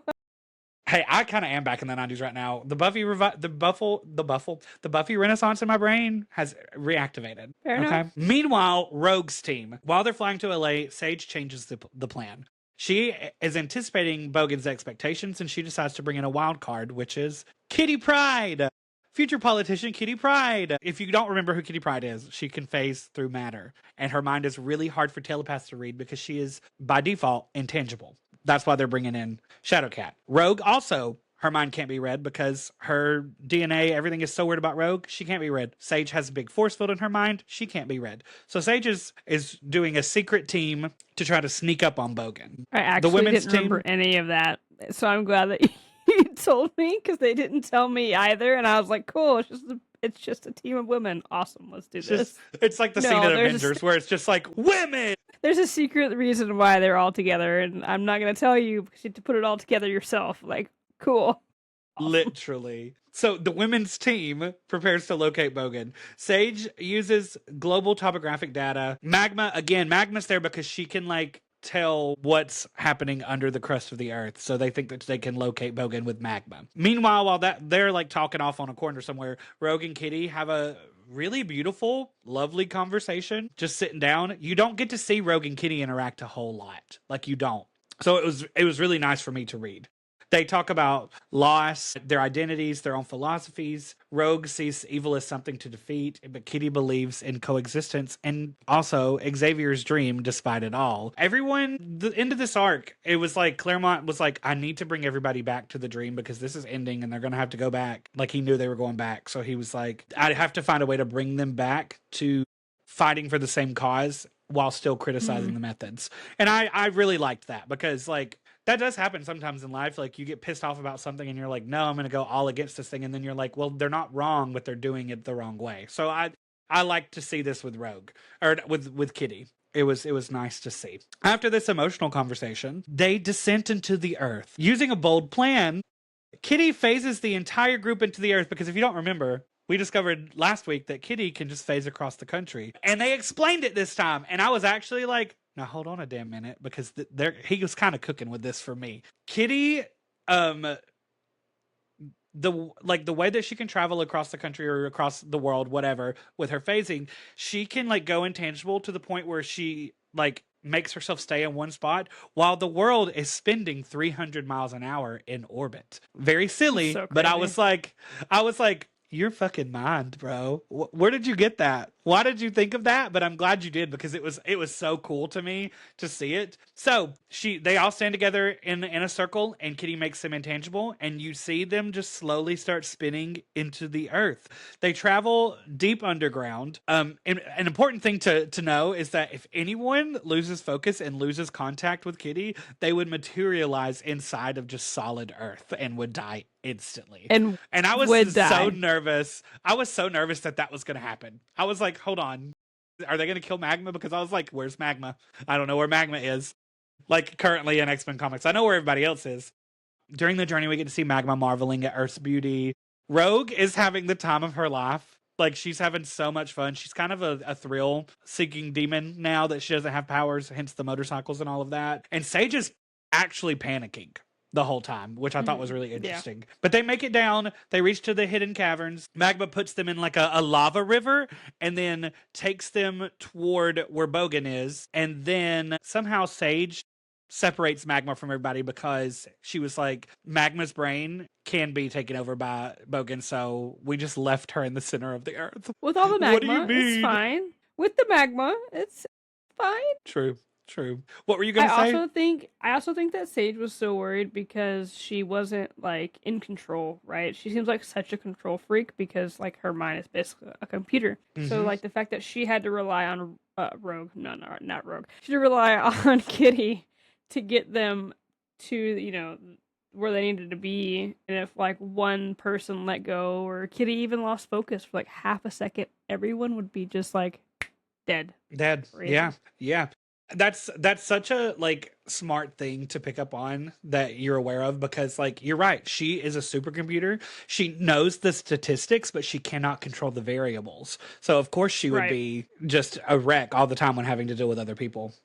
I love that you like verbalize that, because that's such a really cool thing to think about character wise. So they reach the hidden caverns and we find out that Bogan's little lair is hidden underneath the Los Angeles X-Corp building, which we kind of already knew. The X-Corp building was originally built on the original Hellfire Club base. We also discovered that Bogan may be centuries old, like maybe since the 1700s, a part of the original Hellfire Club. He built vast underground networks, and it explains why he works through proxies instead of direct actions, because how is a 400-plus-year-old man still doing all of this? Again, Sage split the team up. It seems a little cold. The girls are not stoked about it, but it's kind of a failsafe. If things go wrong, Magma is going to flood the base with lava to kill everybody, just in case, just so that they get Bogan dead. Magma does not have telepathic defenses, so I understand why Sage did it, but it was jarring. She kept it a secret from everyone. Suddenly, the team is attacked. Manacle captures Kitty using change that can actually affect her while she's intangible. I thought that was wild, and it's never explained why. Why does that work? She's literally a ghost. Claremont, anyways, makes me mad. But Rogue defeats Manacle with brute force. Human Rogue with human strength defeats Manacle. Kitty recovers and helps take down Revenant. Sage disappears during this fight, which raises suspicion again. The telepath then confronts Rogue and Kitty with her group of controlled X-Men, which are Bishop, Gambit, Cannonball, Sunspot, and Skids, and all the other villains. Everything seems hopeless.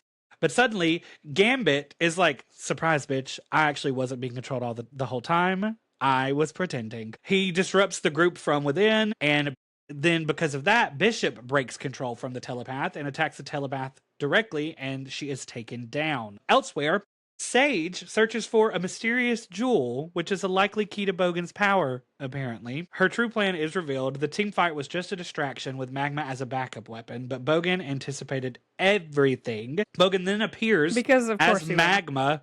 Yes, of course. Bogan then appears as Magma and is like, again, hello, surprise. I have possessed your friend that you thought you sent away, but you did not. I know your whole plan. He mocks her. He calls her very predictable and turns her own failsafe against her, which, you know, I was like, okay, we're cooking up to a big old fight with Bogan. I'm ready for this reveal. He then commands Magma to burn Sage alive, and that is the end of issue 44, or issue 43. Just building and building and building, and I just kept getting more and more excited, because I was like, I'm so ready to see who this telepath is. I'm so ready to see who this villain is, and we really think that's what we're about to get. Instead, the next issue starts with Bogan telling Sage, I'm going to make you my pet. Sage is like, try me, bitch. And they have a bit of psychological warfare, and we go into a flashback. Listen, I'm so tired of a flashback. I get it. But flashbacks are often used to make you care more emotionally about what's about to happen. And in this, I just didn't care, because it was a flashback to fucking that bald-ass bitch, Charles Xavier. And so I was just mad. I was like, you're interrupting the programming to show me this man again? Yeah, so of course. We Charles Xavier is like the backbone of the X-Men, Gare. Come on. He brought them all together. Can't have the X-Men without Charles Xavier. Bold of you to say backbone and Charles Xavier in the same sentence. Do I have to cut that? Do I need to cut that? No. So yeah, we flash back 20 years to the Hindu Kush where a young sage is already hyper intelligent and hyper aware. She hears a voice in her head and she follows it. Surprise, it's Charles Xavier crushed in a cave. His legs are broken. Apparently Sage was there at the fateful event where Charles could no longer walk. Xavier clocks her instantly as a mutant and says that they are very similar. She refuses help and she's like, "You're a fucking monster. You're trying to trick me." He invites her to his school and she basically is like, "No, I survive alone." Sage threatens to kill Charles. She doesn't. And then she realizes what she's become when she sees a dead young woman. I wrote, this is the core of who Sage is. She's hyper illogical but emotionally repressed. And That's a good take. like that's unfortunately she's been through a lot. Like all these characters have trauma, but to grow up in a war-torn area like that and go through, like, of course she's kind of fucked up and cold. And then immediately to be to be taken by a man and be told you can't be a part of this team. I'm going to raise you in secret and then basically ship you off to a sex company so you can spy on them for me. Like, I feel a lot for Sage. That's fair. Yeah, Charles Xavier is the worst. He is the worst. Meanwhile, the team thinks that they've beaten the telepath, but nope. The fight shifts to the astral plane, and where Bogan is forcing Sage to relive her own violence, her guilt, her refusal to trust others, and then he hits her with a line that's like, "Your friends are heroes, but you're a monster." And the whole team is watching and seeing her past and seeing what she's done. And Bogan thinks that it's going to turn the X-Men against her. And then I cried. I got very emotional about this because instead of judging her for what she did as a child and when she was a spy, Gambit's like, we've all done bad things. And Bishop's like, yeah, like, I'm from the future where we policed mutants and killed mutants. And Rogue says that this is exactly why Storm put them specifically together as a team, because they've all been through and done the worst things and came back from it and become better people. And it just made me very emotional. It was because, like, I hadn't really thought about that this entire run, that they were a team of people who had all done really shitty things. We've talked about them doing shitty things, but I was like, duh, that's why they're a team. And I was like, okay, Claremont, like, this actually made me emotional in a way, like, where it was done. Like, the whole book as a whole is not done well. And it's like, imagine what this, like, reveal, this moment could have been had it been a good book, you know? Yeah. So I was like, I like this. It doesn't make up for the quality of this book, but I was like, okay, I see what you wanted to do. I see the potential of what you wanted to do, but alas. So basically they're like, you don't get to isolate yourself. You know, we know you're cold, but you're one of us. And Sage starts to accept that, you know, she's not uniquely broken. She's just an X-Man. Back in reality, though, off the astral plane, Magma, under Bogan's influence, covers Sage in a cocoon of molten lava. And she's not dead, though. She emerges from it. Somehow Magma, I guess, broke free and protected her. No, Magma was like screaming, "I killed her." How did Sage not die? Actually. Plot armor? Yeah. They were like, she's alive, but she'll be burned. Perfect. She's perfect underneath that molten lava. Yeah, I don't really have an answer for you for that. Like, she literally got engulfed in hot magma, as whatever his name is, Dr. Evil would say. Liquid hot magma. I was not prepared for the reference. I choked on my air. So, yeah, I mean, like, she's literally, like, just, like, entombed in it. Like, it, like, covered her whole body. So my only answer to that is plot armor. That Claremont needed her for later, and he wrote himself into a corner and had to get himself out of it. Yeah, when they remove her from this hardened molten lava, she is holding... What did I write? Bogan's power source, a mysterious jewel that has Bogan's eyes on it. Is Bogan this jewel? Maybe his essence is in the jewel? Maybe? Like, his, like, cognitive ability is in the jewel? His mutant powers? I don't... I think you're right. Though. I think somehow he transported his consciousness into a jewel and gave it eyeballs. Because he doesn't have a body, right? If he's like 400 years old, he doesn't have a body. Well, my question would be, why don't you just take over somebody else's body? Or can you not? Period. Can you only take over inanimate objects? Which also would be an interesting twist. These are all questions that we don't ever get answers to. Who knows? I just imagined Bogan as an iPod Touch from 2011. So yeah, she emerges holding this jewel with his eyeballs on it. And she's like, Rogue and Kitty, you guys have to go inside the jewel, physically and psychically. Confusing, weird. And the psychic, there's a conversation, the psychic saying things to them. And Kitty, at some point in this book, I'm not sure where it was, there maybe a battle. Kitty faces through the psychic and she's like, I know you. And I was like, hold the fuck up. What do you mean you know her? And then I just need you to know, when that moment happened and I looked at that silhouette, I instantly fucking knew. I was Did like, you really? Yes, I was like, I would know that fuck ass shaved head anywhere. And I got so excited because that was like 3 issues or 2 issues before the reveal. And so anyways, I'm hype as fuck. Kitty and Rogue somehow are physically going into this tiny diamond. And inside, it's like a warped nightmare dimension. The plan is Kitty is going to free the telepath because she's pretty sure she knows who it is. And Rogan is going to tank. Human Rogan with human strength is going to tank Bogan. Sage and Bishop channel energy to break the psychic chains and kind of give Rogue her strength back. It seemed inside this like nightmare dimension. Mm-hmm. Of course, Sage is like, I'm still going to kill myself. I'm going to become a martyr and kill him for good. Rogue shuts that down and pulls everyone out. Instead, Kitty does get the telepath and pulls her out, and it is revealed to be Rachel Summers, the daughter of Scott and Jean Summers. Yes, Rachel Summers, the daughter of Jean and Scott, Phoenix 2, one of my favorite characters ever. See, look, you see the hair? You see that little spike? I knew. I do. And I'm mad that it took me so long to figure out it was her. She was brainwashed, imprisoned, and fighting to survive the whole time. She and Kitty reunite. It's emotional. It's devastating. But here we go. I have to talk about it for just a second. The way that they explained this, I guarantee you she was not the choice from the beginning. I guarantee you Claremont was just like, oh, I need to bring Rachel back because Rachel's been gone for a while in the comics, just doing her own thing. Kitty was like, she was kidnapped weeks ago and no one even noticed. Literally is the line that they wrote. I was like, what do you mean no one even noticed? So that her was my mom and question, dad. Alex. I was about to say, how are her parents not going to know that their kid is gone? Listen, like Scott, she and Scott are really close. Back in these days, in the 90s and maybe the early 2000s, Jean is very weirded out by the fact that their time-displaced daughter from the future is now living there and is just a couple of years younger than them. Like, just like 5 years younger than them. She's very weirded out by it. She lets Rachel be in their wedding. It's still really awkward, but they don't really have a relationship. That's they don't really weird. have a relationship until Jean comes back to life the second time. So maybe Jean really didn't notice because Jean don't give a fuck about her. Like, Jean's very like, no. Like, I mean, in theory, yes, you're my child from an alternate future, but like, she still ain't had baby Rachel even in the comics today. So like, you know, it's just a weird thing, but I hated that, just being like, and no one even noticed. Fuck off, Kitty. You were talking about Rachel being dead. What do y'all mean? Like, why are we not explaining why she's alive?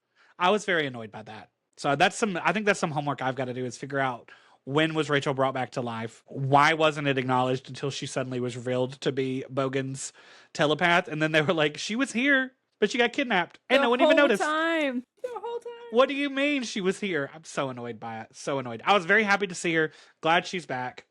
So yeah, that's the end of that issue. The next issue, issue 45, is the aftermath, where we think that, you know, Bogan's done. Back at Rogue's house, Kitty has Rachel resting in bed, and Storm and Callisto... Oh, there's a knock on the door. And Marie opens the door, and Callisto comes through with her tentacles and immediately picks up Marie, which is a crazy fucking thing to do. Tentacles. Crazy fucking thing to do to a potential mutant terrorist. A human terrorist who likes to kill mutants. So yeah, it was very weird. It was very weird. It was the weird. Choice was awkward. Was it just for comedy? I don't know. Didn't make a lot of sense because nothing really comes from it. No, and then Storm comes in like looking all like, I don't know, fucking weird, and she's like, "Shame on you, Callisto, for, you know, scaring this human." And I'm like, what is happening? Where is my Storm? My Storm is gone right now, and I don't. She got a new haircut. She got a new haircut. Kitty's even like, were you hanging out with Yukio? Like, did you come out of the closet? So Kitty explains why and how Rachel was Bogan's puppet. That's the whole No one even noticed. Meanwhile, in the catacombs, the rest of the team are investigating Bogan's lair. There's dinosaur trophies. Like, this man is ancient. But they were like, either he was alive back during those times, or he hangs out at the Savage Land a lot, which I think makes more sense than that. Yeah. They find a lot of Agreed. like Hellfire connections. Sage and Gambit are like having like they're walking around together. We get to see everybody walking around doing stuff. And just when you think it's over, randomly, Bogan appears in the form of golden masks attaching to our heroes' faces and making them relive or making them see like nightmares. At some point, Rogue has showed up there, even though she was back at the house with everybody. So basically, these golden masks make everyone see their worst nightmares. So I'm just going to quickly go through and say what everyone's going through. Sunspot becomes a tyrant king like his father. Rogue and Vargas start making out, and she turns into naked Mystique again. Very confused as to why Vargas is there again. Weird. Incredibly weird. Magma relives some trauma with Selene, back from the New Mutant days. Bishop literally just goes, nah. It breaks free instantly, which I thought was really cool. Sage, I put Sage almost shoots Gambit again. Sage at this point has already shot Gambit, actually. There was a moment right before the mask thing where Bogan like took over Sage maybe and shot Gambit in the chest, but he was wearing the unstable molecules, so he was fine. Listen, he was fine. Reed Richards is a genius. Genius saves, Yes. Genius saves lives. Yes. That's my new tagline. Genius saves lives. Genius saves lives. And so yeah, Sage's little vision, she almost shoots Gambit again. Gambit is immune-ish because he was near death, is what they say. The mask didn't take him because he was already about to die because he had been shot in the chest by Sage. With no puncture wound, no blood, nothing. Interesting. Yes. Magma is the only one that's not really able to break free. Everyone kind of breaks free. You see the glass shattering and you see everybody overcoming their fears. But Magma is so fucked up by the Selene of it all, because it is a deep, dark history, that she causes a volcanic eruption in California. Bishop blasts them and exit outside. Cannonball flies them all out, and the entire base, the X-Corp Roberto's big building, sinks into the lava. They're able to stop the lava from spreading, but yeah, they think that Bogan is finally gone for real this time. Probably. Maybe. We don't know. We really don't know, because again, Bogan was a diamond, a crystal, a gem with eyeballs. I don't think he shows back up ever, so I feel confident saying that that's the end of Bogan. We'll never see him again. I would love that. And then much for like, the final issue, what's his face from God Kills Man Loves? No, what is it? Stryker, Paul. Yeah, that guy. Yes. God loves, man kills. I got it. I got it right this time. Last week I could not say it at all. And then we move on to issue 46, the finale issue of X-treme X-Men, the end of an era. One would say, it's been 40. Not me. That's almost 4 years of this book, which is crazy to me. Yes. So we start the final issue with a peaceful montage. Everyone is decompressing. We see Storm surfing. We see Rogue and Gambit vibing. Kitty and Rachel bonding, being kind of fruity, which is always teased with those two. Don't get me started. Bishop and Sage are playing chess. Bishop and Sage are playing chess. Me shipping them subconsciously, saying they're playing chess. I love their vibes. And then the TV turns on, and suddenly they see Magneto has destroyed New York City. Manhattan was taken hostage, bridges were destroyed, the Statue of Liberty had been lifted and thrown somewhere else, the X-Mansion is destroyed, and Jean Grey is finally, truly dead. So, before I continue, for anyone who's listening who may have questions about Jean Grey dying, be like, how many times has she died? She has died many times, but not many times at the same time. When Jean Grey dies in the original Uncanny X-Men run as Dark Phoenix, it is retconned a couple of years later, where they bring her back because the Fantastic Four and the Avengers find her in a cocoon in the ocean, and we discover that the Jean Grey that became Dark Phoenix actually was not Jean Grey at all, but was the Phoenix Force pretending to be Jean Grey the whole time. So she was never truly dead. She was in a cocoon. They bring her back, and she is around until this moment in 2004, where she sacrifices herself and actually has a true Phoenix moment where the Phoenix does take her over. Wolverine kills her. Magneto technically kills her. I didn't know that. Wolverine has to stab her in the stomach. It's really fucking sad. Oh, wait, because Magneto's could. I have to read this. Okay, sorry, go ahead.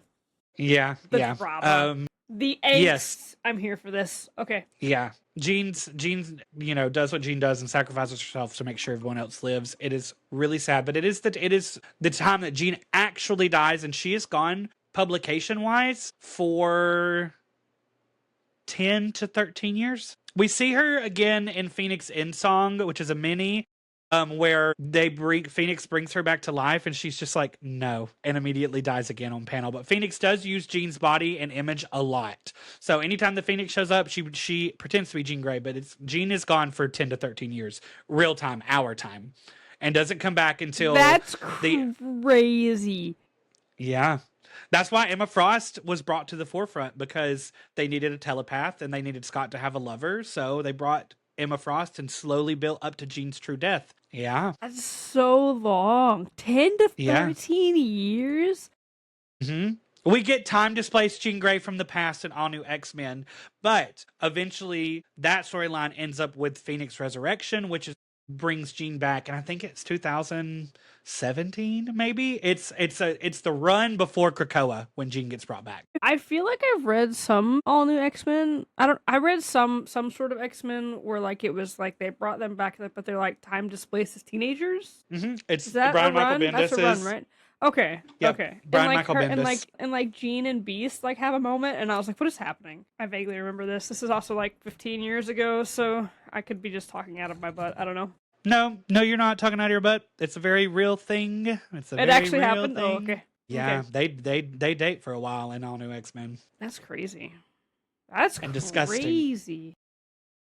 Because he's a genocidal freak. I hate him. Sorry. I meant more of Jean being dead for that long. That's period. Crazy to me, though. Yeah, that whole. I don't remember much of the plot of All New X-Men. I just remember, like I said, that they were like time displaced, and like Jean and Beast had a moment, and I was like, I don't know what I'm reading right now. It's fine. Yeah, I'm just here. It's also when Jean is talking to Bobby, and then she's like, "Are you gay?" And he's like, "What? No." And she's like, "I can read your mind. You're gay. Bobby's gay." Outs Bobby to everyone. Future Bobby is there. Crazy. Who has been straight for years. We're like pretending to be straight for years. He's repressed it. And so Jean talking to young Bobby, and then old Bobby's like, "I'm not gay." And then young Bobby's like, "We're gay." And he's like, "We're gay." He's like, "Remember Warren and you always looking at Warren in the showers?" Bobby's like, "We're gay." That's so crazy. It is. And Jean it was a big controversial thing because Jean Grey outed him. People were mad. I wasn't mad. I knew. I believe it. I knew. Everybody knew. I mean, yeah, but I mean, I don't know. Anyway. Yeah, that's what I'm telling you. Young Jean Grey she was on a power trip that she could read people's minds always, because Charles trained her to be. Anyways, back to the plot. Jean is dead. The team watches in horror. Wolverine executes Magneto after having to kill Jean. Cyclops is shattered. What? This is crazy. Okay, sorry, I'm still listening. Morrison's run ended with like apocalypse level shit that the X-Men had to stop. That's crazy. So because of all this happening, the team is like, we have to go to New York. They don't want us there, but the president has shut down the X-treme X-Men team they called, and we're like, y'all are not cops anymore. And everyone's like, fair. But Sam is like, I don't give a shit. We're going to help anyway. And the whole town, they're getting ready to leave, and the whole town of Valle Soleada is like, take us. We want to help too. Do you think that, so like obviously we were Morrison was building towards this moment, right, in his X-Men run, right? But then obviously Claremont has like his side project going where they're supposed to be cops or whatever, right? Mm-hmm. Like obviously they weren't talking to each other about what their plots were, because all of a sudden, this whole cop storyline that we had for X-treme X-Men, it's like, oh yeah, no, you're no longer cops anymore. That's done. We're done with that. Yeah, they became cops. I cops actually just blew up the whole world ago. Over here. Literally, the cops had been cops for 4 issues. Just 4 issues. Know. Like, it had just happened. And then George Bush was like, no, you guys, you cannot do this anymore. Magneto just destroyed New York. Again. I don't know. It's funny to think about how Claremont got all of this, together. But it wasn't great, right? It's not great. He got what he wanted for his storyline, and then all of a sudden it's like, oh no, actually, your storyline's gone now. You actually have to go back to the mainline X-Men run instead. Yep. So, and I would love to be able to have a conversation with him about the internal politics at the time and like how he felt and how he was treated, because like they really truly were like, you do what you want, but know that Morrison's line is the main line. That is our uncanny X-Men. You know? So, yes, the whole town has shown up and they're like, let's do it. So everyone's getting ready to leave. Before they leave, Gambit goes into his room and Rogue's in there and she's wearing like a sexy nighty outfit. And he's like, we have to go help clean up New York. And she's like, let's just have this moment before we go. And starts kissing him. And suddenly electricity comes out of her eyes and starts electrifying him. Turns out it was Sage projecting the image of Rogue on herself. That's seduce, so gross. I agree. To seduce Gambit, and real Rogue then burst in and it's like, it's okay, baby, you're okay. Sage has given Gambit back his powers, and they did that to get him like the proper adrenaline surge in order for it to work. But it's just like, you could have just asked him. Like, you could have talked to him.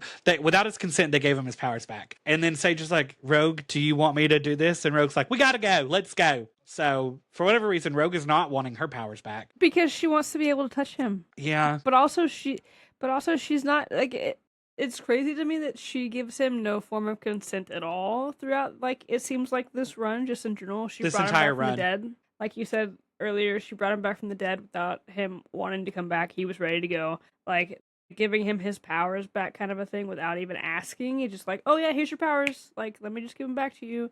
Like, having Sage be her, like, it's just, all of it's gross. Not letting him, telling him he needed to fuck off, he couldn't join the team. Like, they left him back in America while they went to Spain, and so he takes it upon himself and goes there anyway. Like, it's just, she's yeah. I don't love their relationship. Their relationship is kind of toxic in this. Not even kind of, it's pretty toxic in this. They love each other, but they haven't found a groove yet, and it's rough. Rogue is very much Mystique and Destiny's daughter in this run, for sure. We see Gambit charge a card, and they're off to New York, and they start trying to help. There's a conversation with Storm and Angel in the sky that was interesting. Storm was like, do you hate me because Betsy is dead? And he's like, no. What does he say? I didn't write down what he said. I can't remember exactly what he said to her. He says, actually, I came to see if you were okay about Jean. It hit us all pretty hard, but you and she had something special. Yeah.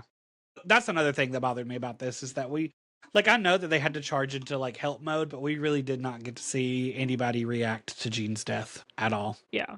Like a true proper death. I can report that Warren got rid of his fuck ass soul patch. It's gone. I didn't even realize that. I didn't even notice. He has long hair and no soul patch.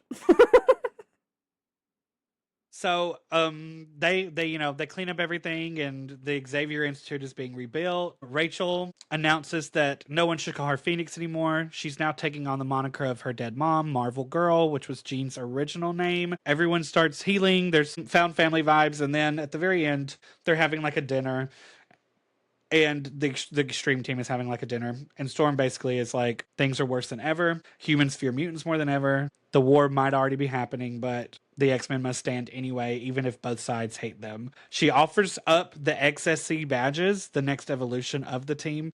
And she's like, will you join me? And that's the end of the book. And it's like, to be continued in Uncanny X-Men number blah, blah, blah. And I was like, you still want to have cops, X-Men cops after all of this? Apparently. Who even writes that? Actually, hold on. I have no clue. Thank you, because I was wondering too. Because Morrison's off the book, right? Yes. After the New York thing. Yes, I think they all went back to Uncanny X-Men after that. I'll give you a guess on who wrote Uncanny X-Men number 444. Is it Claremont? Yeah. How did he manage to get back on the book? Well, I don't even know who was running the book at that time.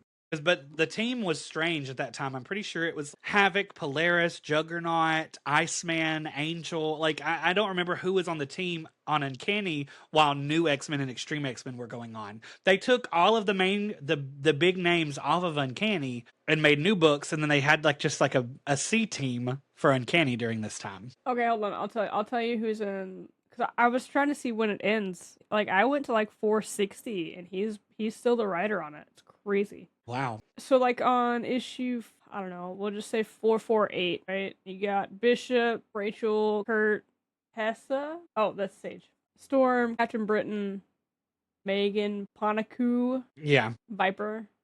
Wolverine, Jamie Braddock, and Betsy Braddock. This is Megan. She's a fairy. Okay. She's Captain Marvel's or Captain Britain's wife. Okay. I've seen her name, but I didn't know that she was a... Oh yeah, she's in the Krakoa books that you've read. They have a baby now. They got married and retired, essentially. Final thoughts on X-treme X-Men. I'm glad to be done. Mm-hmm. Where did I leave it last week? 3 or 4? I think you said 3.5. Okay. Yeah. I'm going to move my final number up to 5 out of 10.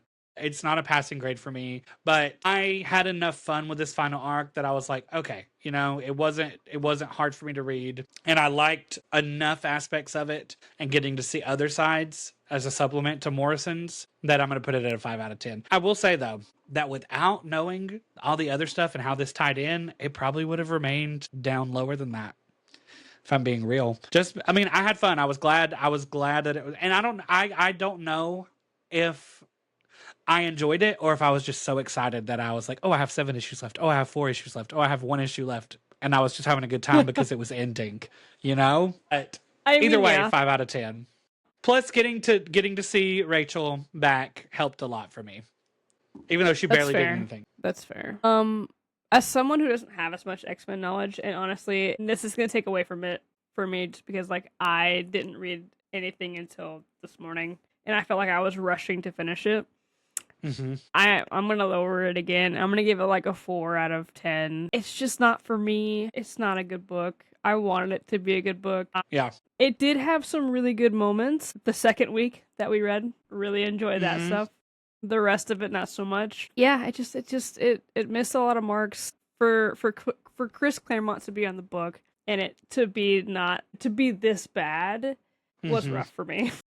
Yeah. Like, no, same. I talked about it last week about how big of a disappointment it was. And like, honestly, like a week from now, probably when I think more about it, it will probably go down more. Especially like the thing that bothers me the most is the gross mischaracterization of Rogue, of Storm, and like the focus on Sage. And while I love Sage and I loved getting to know so much about her, a lot of times it felt like he changed up how other women in this book were written to make her seem like the best woman of them all. When in reality, you didn't need to do that. They all have their own strengths, but to make them act in ways that are so unlike how they've ever acted before. Yeah. With no reason and no payoff is gross. And yeah, there were good moments in this book, but none that warranted the rest of the shit we had to go through. I mean, and again, as someone who I've said it, I'll keep saying it just because again, you have way more X-Men knowledge than I do, right? But I have read a good chunk. I say a good chunk, like a fourth of the chunk of Chris Claremont's run on Uncanny. And I even felt like some of the characters were misrepresented in this book. And I was like, where is the Storm that I know? Where is this Rogue? Like, and again, I've only seen Rogue as part of the Brotherhood of Evil Mutants. But like even the Rogue that I know now, this just seemed like such a different like direction for those characters that I was just like, I don't even feel like I'm reading the right book some of the time. So that was just a real bummer for me because I was like, oh cool, you know, we're gonna get all these cool characters like, and then they just weren't acting like themselves. And I get it, characters grow, characters have arcs, characters develop over time in books and stuff, and sometimes you're gonna have people that mischaracterize them, but someone who created the characters should not be mischaracterizing them. Exactly. I like, Just honestly, a huge part of it, like for me, I've said it in the first issue or the first episode. I said it in the first episode. So many choices that were made felt rage baity and felt like retaliation for maybe what was going on behind the scenes. And again, speculation, but I don't understand why you would take some of your most popular characters and then add things to them and their lore and like kind of besmirch their history with these storylines and make them do things that you would have never had them do before unless you were mad. Yeah. You know? And again, I would love to have a conversation to understand, but this for real is kind of a stain on like my childhood, you know, a little bit selfishly, but also a stain on like the legacy of X-Men and these characters. And like, I feel bad for anyone who is doing like a full read through for like character runs like we do with our books, who gets here, you know, and suffers through this. Unfortunately, and suffer is the correct term, I would like to say. Despite the laughter that we've had, I think that if either of us had started this solo, we would not have finished it. I think we only finished it because we did it together, you know? Yeah. Agreed. I would have stopped a while ago. Yeah. Yeah.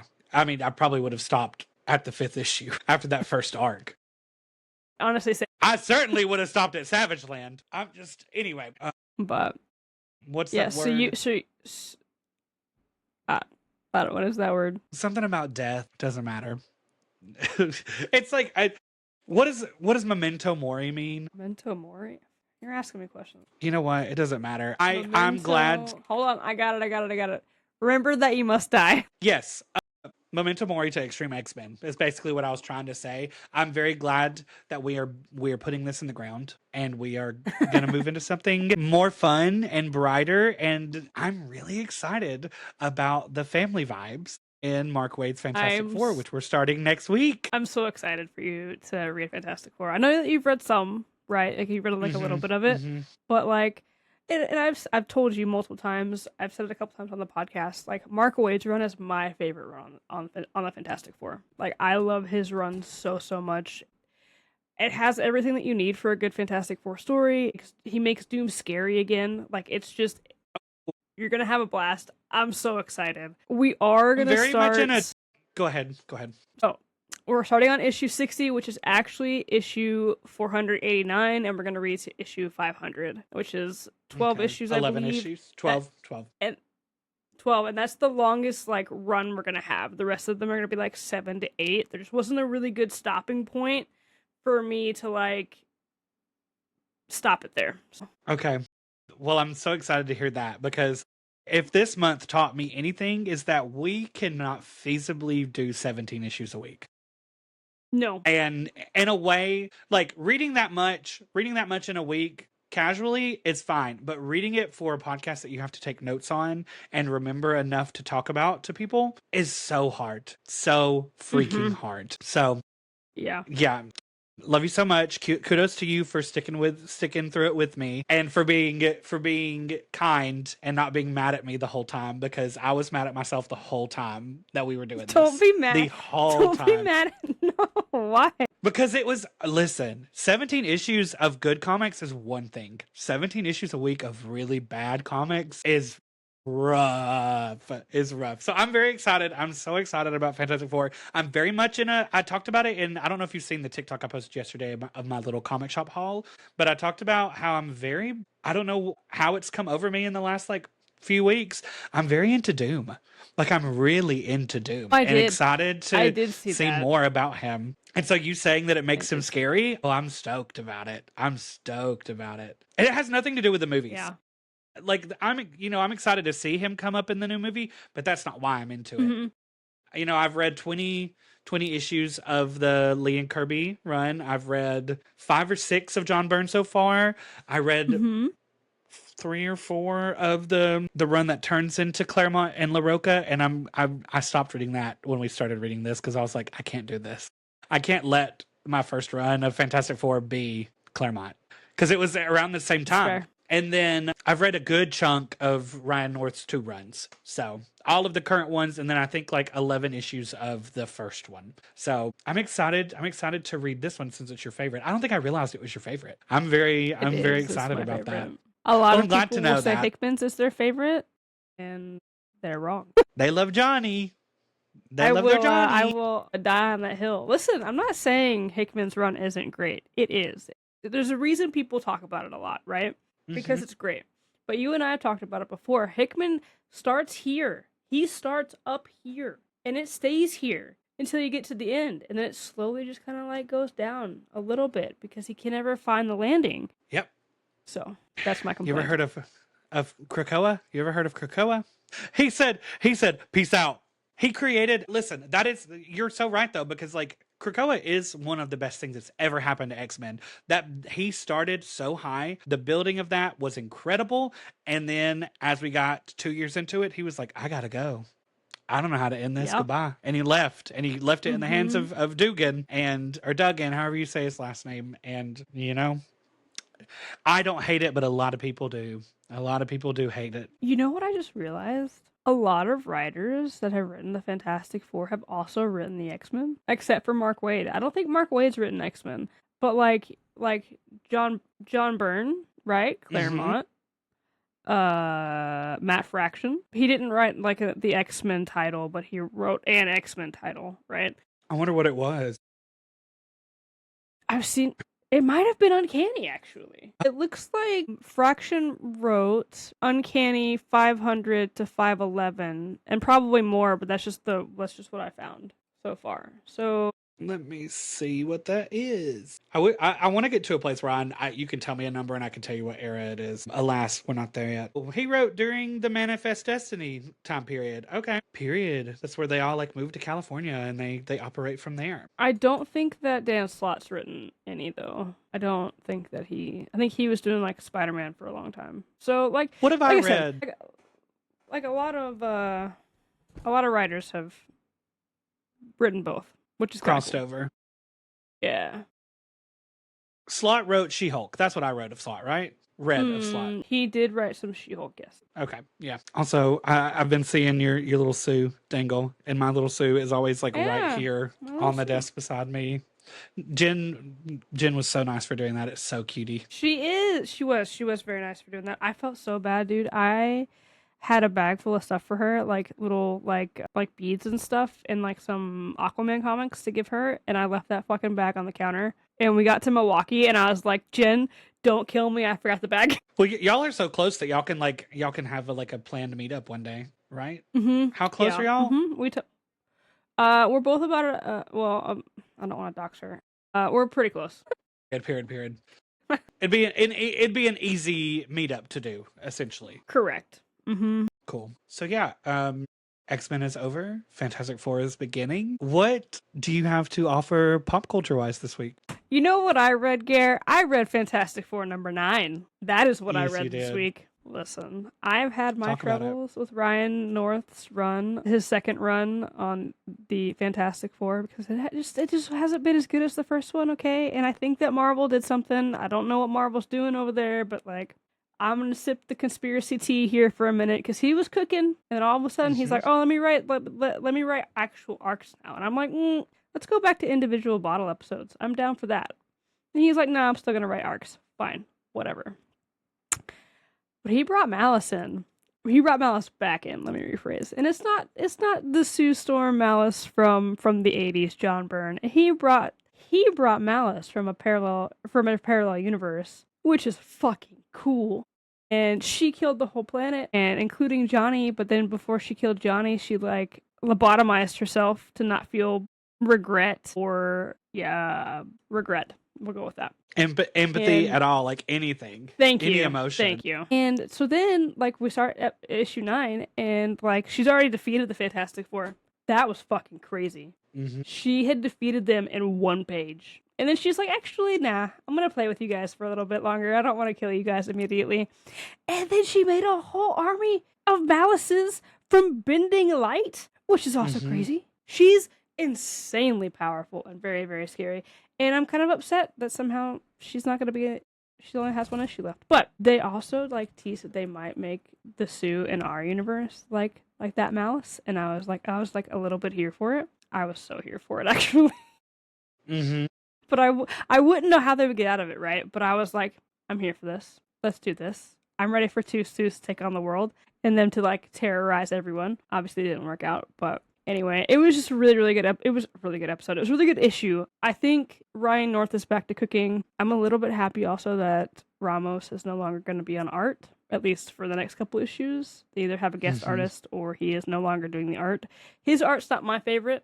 So for me, it's been taking away from the Fantastic Four issues as well. But honestly, this whole Malice arc so far for Ryan North's run has been one of my favorites in a hot minute. He's doing it really well. The way he's bringing back Malice is super awesome and super just, I think it's ingenious just to bring her in from a different universe. Yeah, I'm interested just to see kind of what happens in the next issue. They're also going to bring back the Future Foundation, but apparently S.H.I.E.L.D. is going to run it, which is also weird.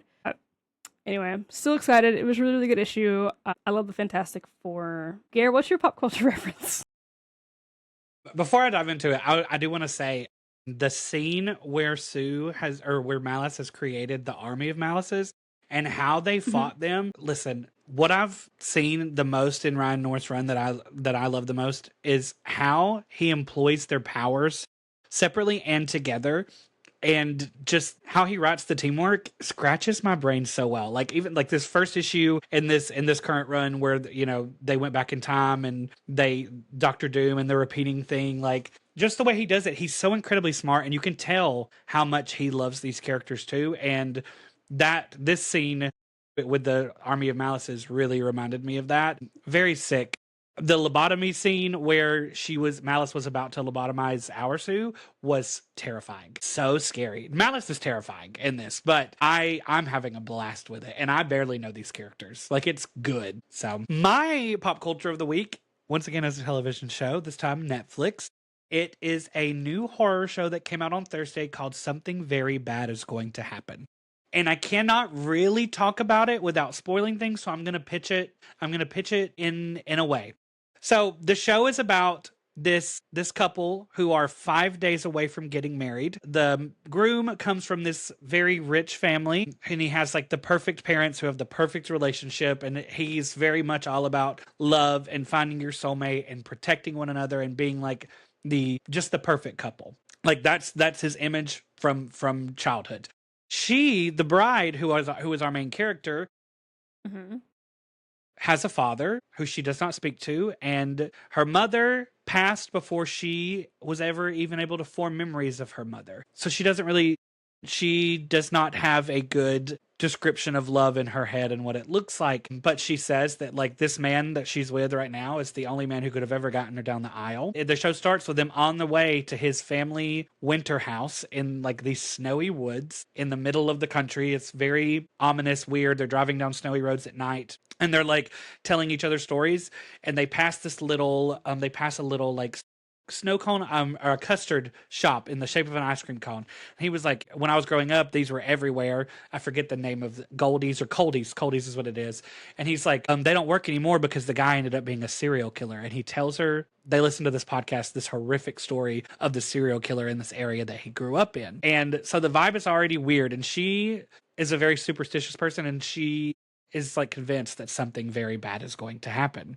And as the show goes on, you discover that she is very correct, because they are in an area where lots of very bad things have happened. There is animal stuff in it that was hard to look at. If you don't like to see an animal dead, I would not watch it. But know that you don't see said animals dying. You just see like roadkill, like close-ups of like fake roadkill. But for me, I kept having to be like, I hate to see animal stuff, period. And that's like a prevalent thing throughout this. Like, every family dog that his family has, they stuff them and put them in the like when you walk into the house, taxidermy dogs are there. So like it's very, there's a lot of horror in this that is just very unsettling. I will say that this is not gonna, there's a couple of jump scares, but this is not like your standard jump scare slasher story. Like, this is you are unsettled from the beginning, and you stay unsettled until the true plot is revealed of what is going on, and then it takes a different vibe. I was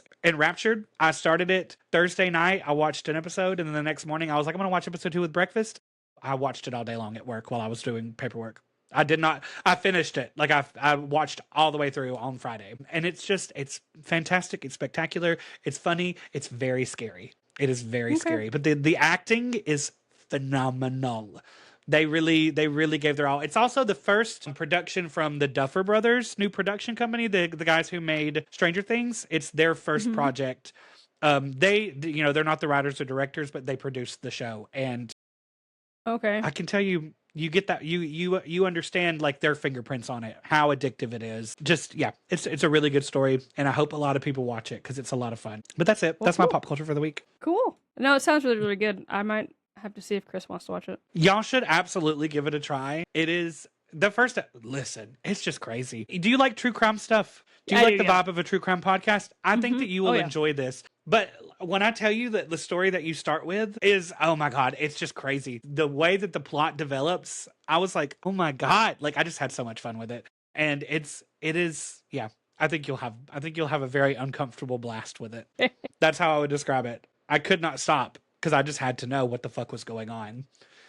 But other than that, other than our pop cultures and our Fantastic Four for next week, I don't really have anything else that I need to talk about. Is there anything upon your soul you need to get out? Any last C2E2 moments? I don't think so. I think I got all of them out already.